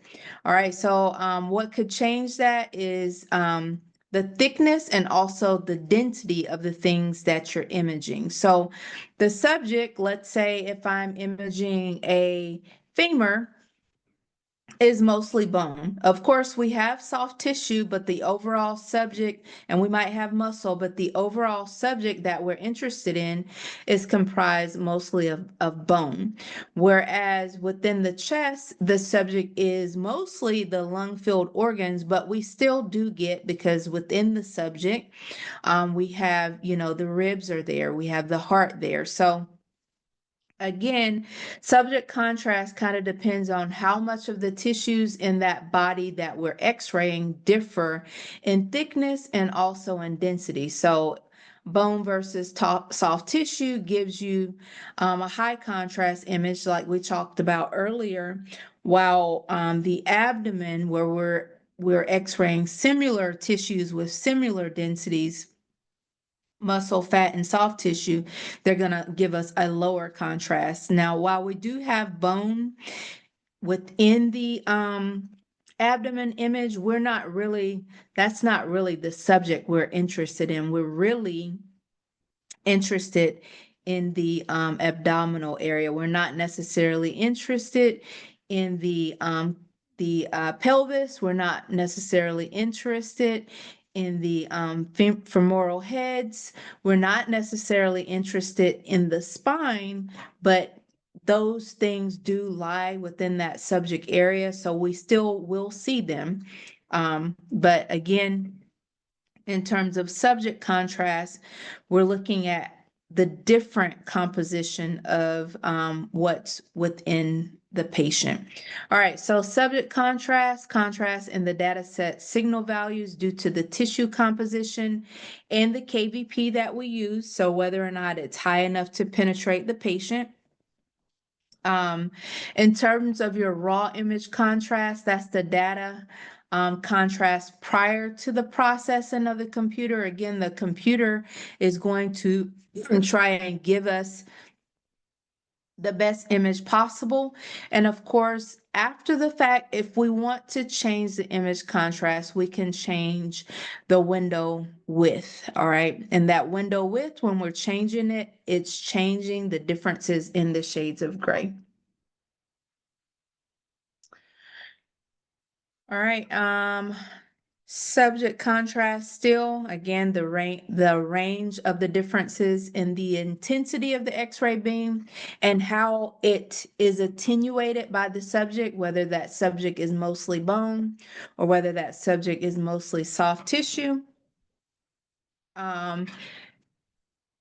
Again, this one is affected by several factors. What you're really interested in, also the thickness, also the technique as well. All of that, is involved. And here there is a table in your book. That table is table 7-5. And that table basically tells you or describes the contrast in terms of gray tones.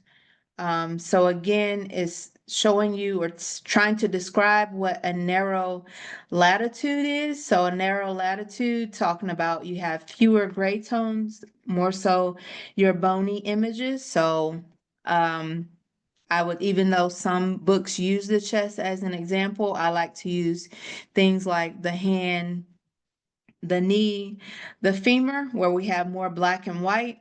And then on the other side, it said many gray tones that has a wide latitude, so lots of shades of gray. So the image that I like to refer to is an abdomen, where the patient does not have any contrast. And it just kind of helps you try to describe what a narrow latitude, short scale, high contrast image looks like versus a wide latitude, long scale, low contrast image looks like. All right, the next term that your book or chapter talks about is spatial resolution. Depending on the type of technology, the older way that we described spatial resolution was called recorded detail when we were talking about film screen world, but it's talking about the sharpness or the definition or the detail that we have in our image. So again, the clearer, I'll say the clearer the edges or the structures are in the image, the better that spatial resolution is going to be. If we have any type of noise or if we have poor contrast, that's going to affect the detail or the resolution and make it a lot more difficult for us to see what we need. So we do want to have the appropriate amount of spatial resolution based on what we're imaging. And of course, if there is too much noise or the image contrast is not where it should be, we're going to have difficulty seeing what we need. So again, for our diagnostic images, we have to have a balance between spatial resolution, which is the detail, and also the visibility of those structural lines. All right, so the next slide goes a little bit deeper into spatial resolution, and the next slide after that goes into what we call temporal resolution. So resolution itself can be affected by different things.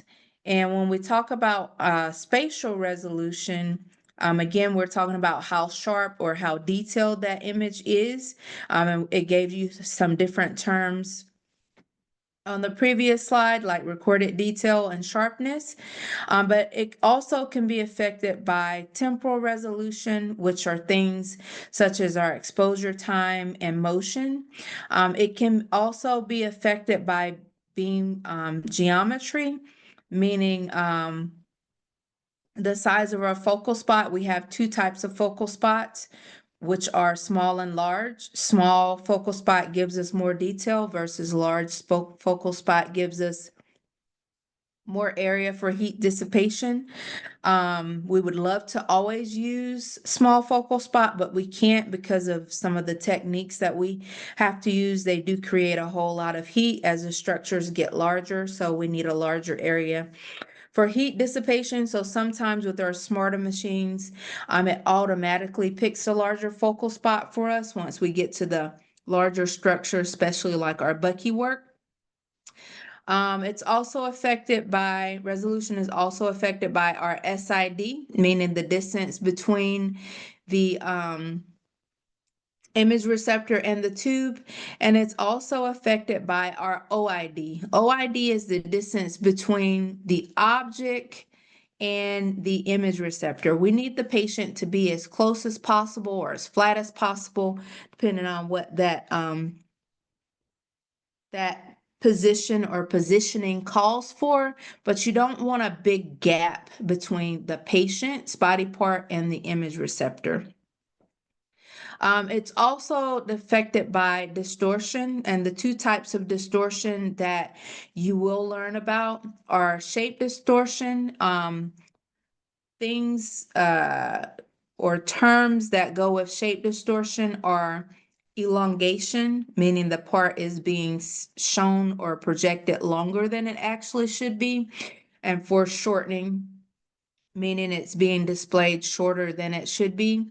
And also size distortion. Size distortion is always going to be magnification, meaning the part is larger than it should be. All right. And things that affect size distortion are definitely the SID and also the OID as well. Also, the detector characteristics like our matrix size, and also the Dell size, meaning the detector elements, and also the pitch between the different Dells, meaning the distance between the center of one Dell to the center of the next Dell, and also our sampling frequency. All of these can affect the detail that are seen in our image. All right, so the first one we're going to talk about is the temporal resolution. So basically, again, we're talking about how sharp an image is when motion is involved. So we typically do not want any type of motion in the image unless we're actually trying to blur things out to see something better. So that's why all of your when we look at those Bontrager pages, it gives you a breathing technique for that patient. All right. And the breathing technique is going to help control the patient. If that patient or the body part moves during the exposure, again, if it's unwanted, if that motion is unwanted, it's going to cause a blur. If you've ever taken a picture and your subject or whomever you were trying to take a picture of move, you will see a blur in the image, meaning that detail and sharpness is not going to be there. That's the same thing for X-ray. So some of the things that we use to control this motion that would create that blur is we try to use very short exposure times. And those short exposure times are going to assist us with eliminating the blur. And the reason for that is because we're going to capture the image faster. So the potential for movement is not there. And doing this is also going to give us that better detailed image. So there are times when we might want a a longer exposure time and a use of a breathing technique to blur things out that we need to see.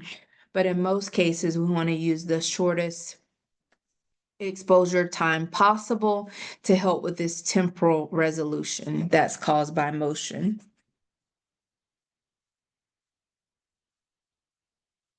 All right, the next thing that our chapter talks about is beam geometry. So that basically deals with how that X-ray beam is shaped and how it's actually used, because some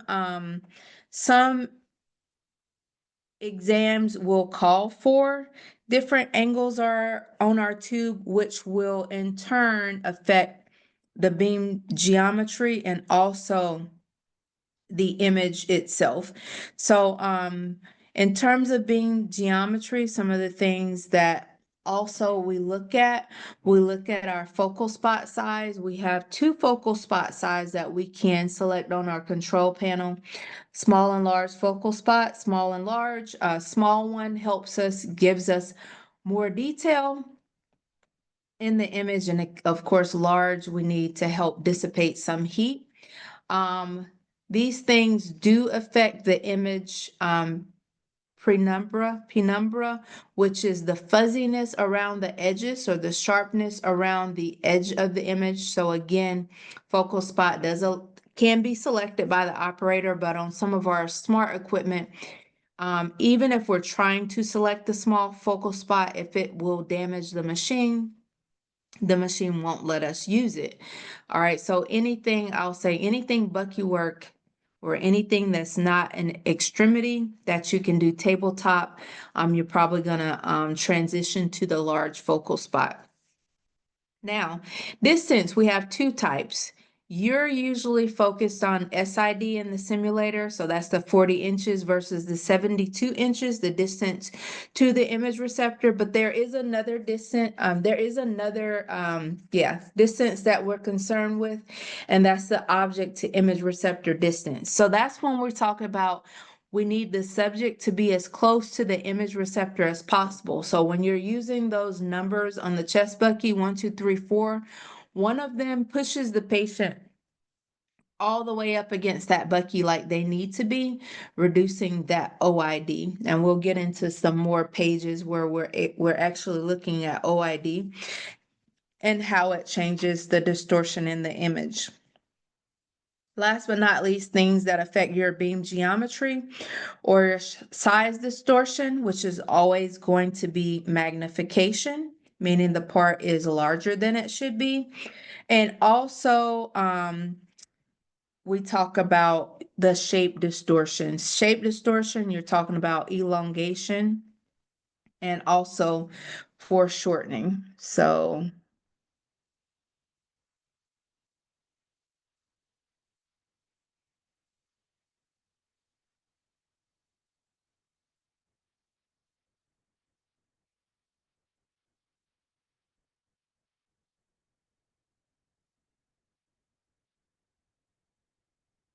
all right, so size distortion, again, we're talking about magnification, elongation. Again, both of these being types of distortion are going to be shown in elongation and foreshortening.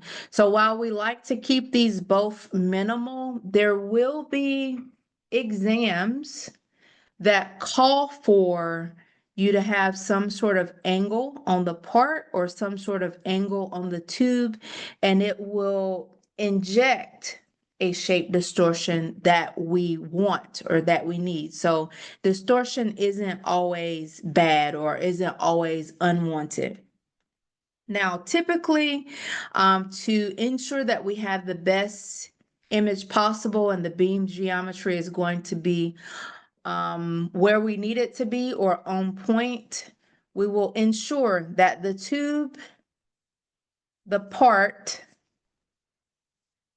and the image receptor are on the same plane. All right, meaning the tube will be perpendicular to the patient and the image receptor. So if the patient was laying flat, this would be the right orientation of all three parts. Let's say we went on a portable and the patient was laying in the bed in this manner. That means the cassette should be behind the patient in the same orientation as the patient, and the tube would be coming in still perpendicular. So we would orient the tube in that manner as well to meet the patient and the image receptor. If we had the tube coming in, let's say at this angle, all right, we would get some sort of distortion because things would not be aligned properly. So again, we're trying to keep it more so perpendicular. All right, the last thing, if the patient was sitting straight up in the bed like this, we're on a portable run. The cassette would be behind the patient in the same manner, and the tube would be projecting perpendicular. All right, and all of this is going to ensure that we don't have that distortion injected in a manner that we don't want it to be. All right, because it's going to affect the beam geometry.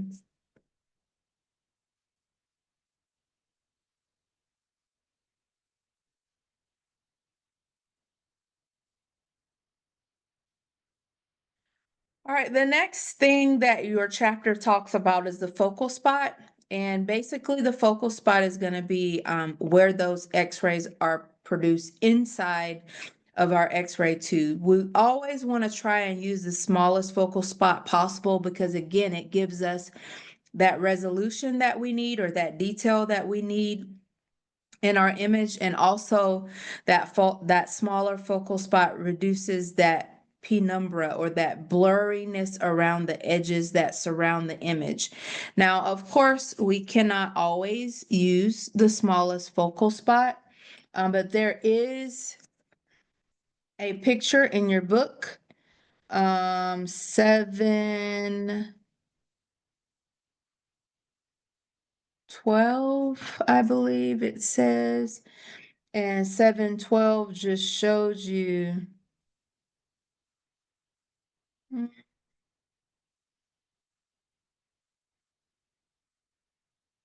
don't know if it's 712. 712 in my book. Now your book it might. But it's basically just showing you the effect of the focal spot on the image sharpness. So I don't really like this particular image, but again, we're looking at the edges of the image and how much detail is actually in the image.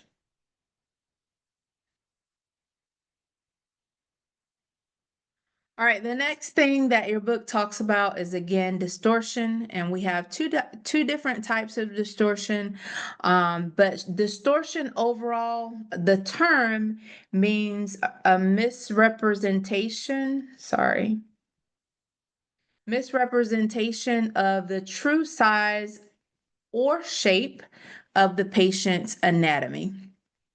All right, to further break down distortion, it's broken down into size distortion and also shape distortion. Size distortion always being magnification, meaning the part is way larger than it should be.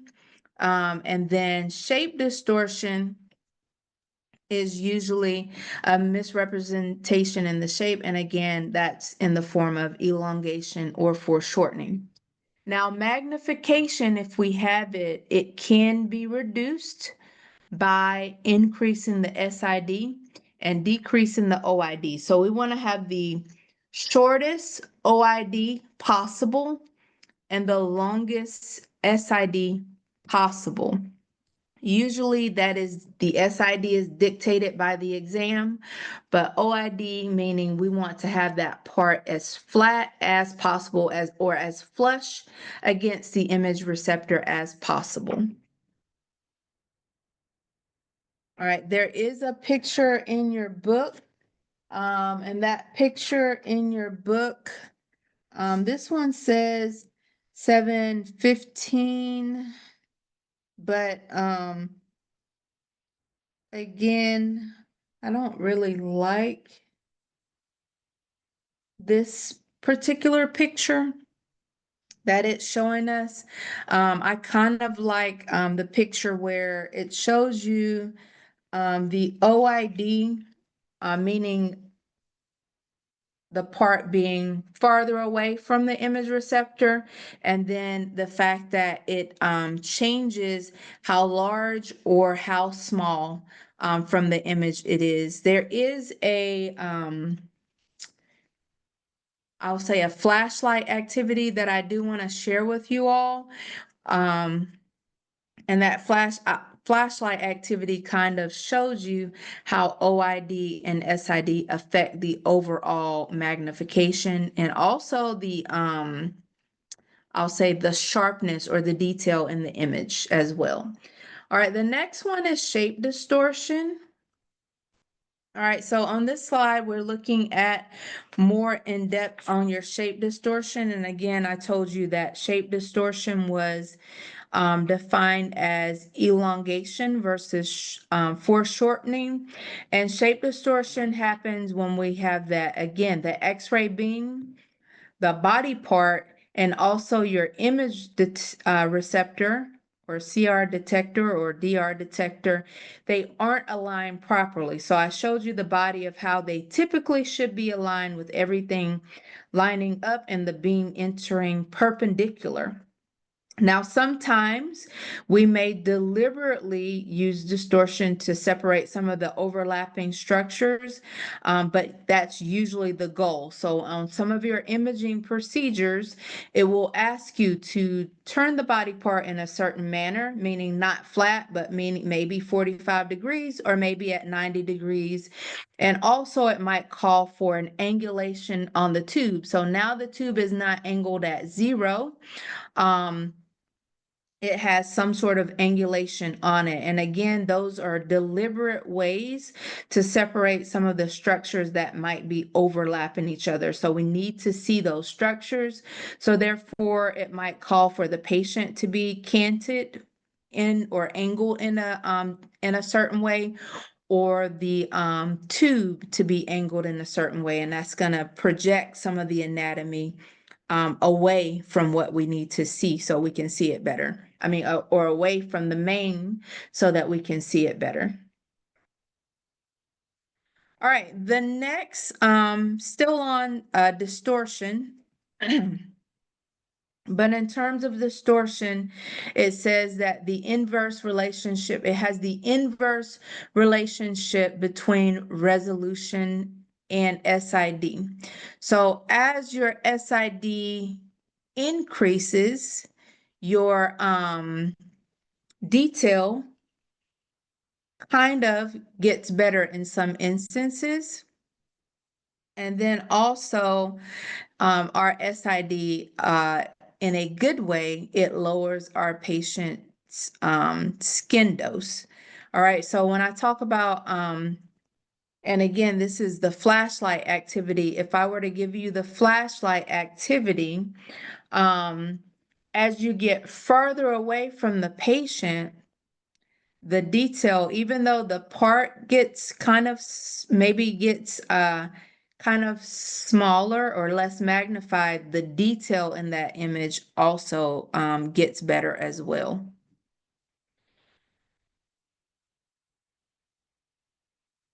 All right, so again, your size distortion or the magnification that happens or could happen when the SID is too short or the OID is too large. So when I say OID is too large, means there's a gap between the patient part and the image receptor.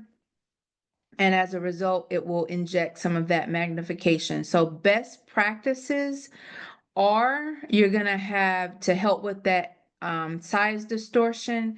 You're going to have the longest SID possible, basically what the book is calling for, 40 or 72. And you'll have the least amount of OID. So basically, the part needs to be as flush up against the image receptor as possible. Of course, ensuring that we are maintaining whatever kind of angulation the part is calling for with the tube and also with the part itself. But again, size distortion, we're talking about that magnification. All right, resolution and OID. So how does the OID affect the detail in the image? All right, so OID, we're talking about the object to image receptor distance. So the distance between the patient part and the image receptor. Again, we want it to be as close as possible. We want the body part to be as close to the image detector as possible.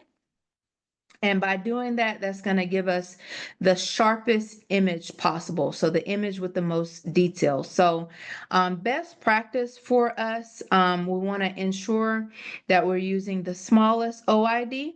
And of course, we want to use the largest SID to minimize that distortion and of course, improve resolution. So smallest OID, meaning the part is as close to the image receptor as possible, and largest SID, meaning the SID that it is calling for. If we're using a shorter SID, we might notice that the part is more magnified than it should be. We can also use SID to counter OID. So if you have a lot of distance between the part and the image receptor that you just can't get rid of, we already know it's going to give us some magnification. So a way to counter it is to increase the SID. So one of the images that you will um, actually see this in is when you start X-raying your C-spine. So most of the C-spine images call for the patient, for the SID to be 40, with the exception of the lateral C-spine. The obliques can go either way. You can do it at 40 or you can do it at 72, but the lateral calls for 72 inches, whereas the other ones call for a 40-inch SID. What you'll notice when you're looking at your book pages on the lateral C-spine, the shoulder is up against the board and we can't get the neck as close as possible because of that shoulder being there. So therefore, to counter that OID, which gives us magnification, we move the SID to 72 versus the 40 that's on the other images. And that's going to allow less magnification. It's going to improve that image quality. So again, best practices, largest SID possible, typically what the book calls for, and the shortest OID, meaning the gap between the patient's body part and the image receptor as possible. All right, next we have IR characteristics. So in terms of your IR characteristics, again, we have different types of image receptors. Back in the day, we had film screen. Now we have CR technology, which is becoming more obsolete. And then we have your direct digital and your indirect digital capabilities. All right, all of these are inherent in the design, meaning you get what you pay for. If you've invested in CR technology, that is what you have, and that will affect some of the resolution. And if you've invested in DR technology, whether it's direct or indirect, all of these inherent characteristics within the design will affect the detail or spatial resolution in your image. Based on the manufacturer, it will be built to certain specifications or specs, and those specifications will have the detector elements at a certain Del size, and then you will have a certain Del pitch, meaning the distance between the center of one Del to the center of the next. And of course, your system will have a certain sampling frequency. All of these characteristics are outside of your control because the system was built that way. But just know that the system specifications also will affect the resolution or detail that that system is capable of. All right, now the next slide, we're talking about fluoroscopy. All right, fluoroscopy is what we call dynamic imaging. So you will use your system or your fluoroscopic tower along with the radiologist typically to create those real-time images. So as the patient is doing something, you will see the anatomy in the background moving along with the patient. Now, the systems that we have are built to specs. You can have an X-ray room that is only capable of 2D imaging. And then you can have a rad fluoro room. All right, your rad fluoro room is capable of 2D imaging and also dynamic or live imaging. With that system, you will have an image intensifier and also a flat panel detector.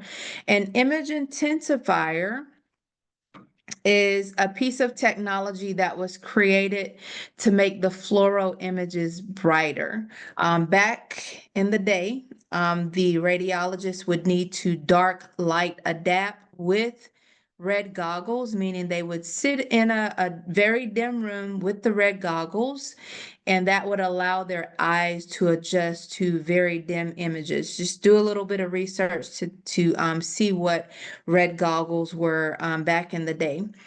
To improve that, they then came up with a piece of technology called an image intensifier.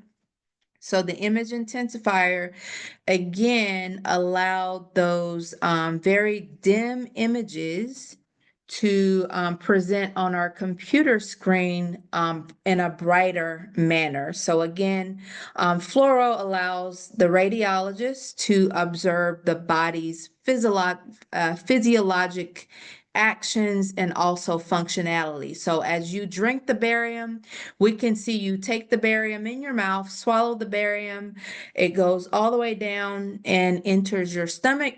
And if we stay there a little bit longer, meaning we watch it and have you drink more barium, we can see it travel through your small intestines as well. So functional studies, we can also do barium enemas. We can do let's see, small bowel follow-throughs, upper GIs, barium swallows, barium enemas, IVUs or IVPs. So we're basically injecting the patient with contrast and allowing it to enter into the kidneys, flow down the ureters into the bladder. We can watch that timed, very fast process there.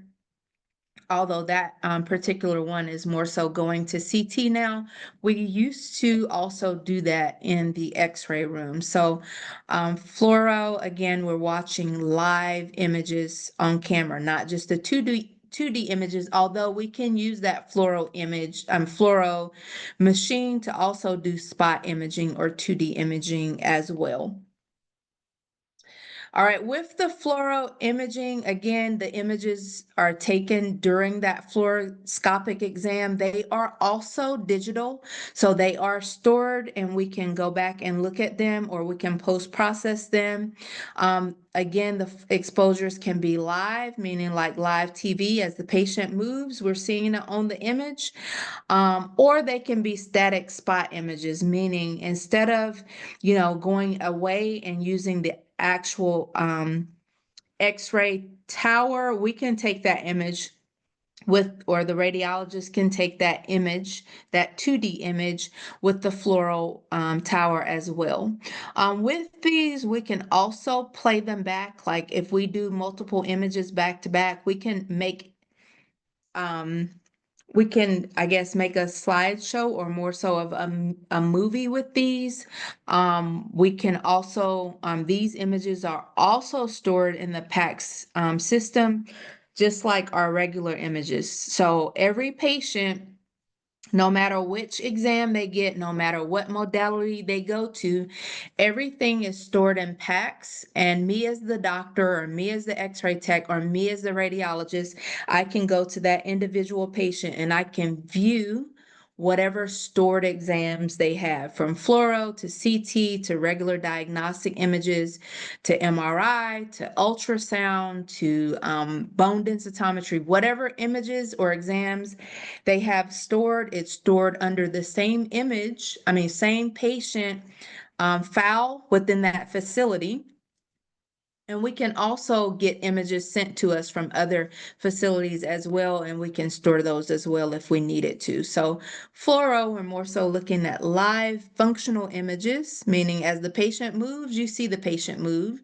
Whereas X-ray, diagnostic X-ray, we're looking at more so 2D static images. So static versus dynamic imaging, and fluoro is called dynamic imaging. All right, now this concludes your chapter. Very, very, very long chapter, and there is really more to it because we should have done some of the math involved with this chapter.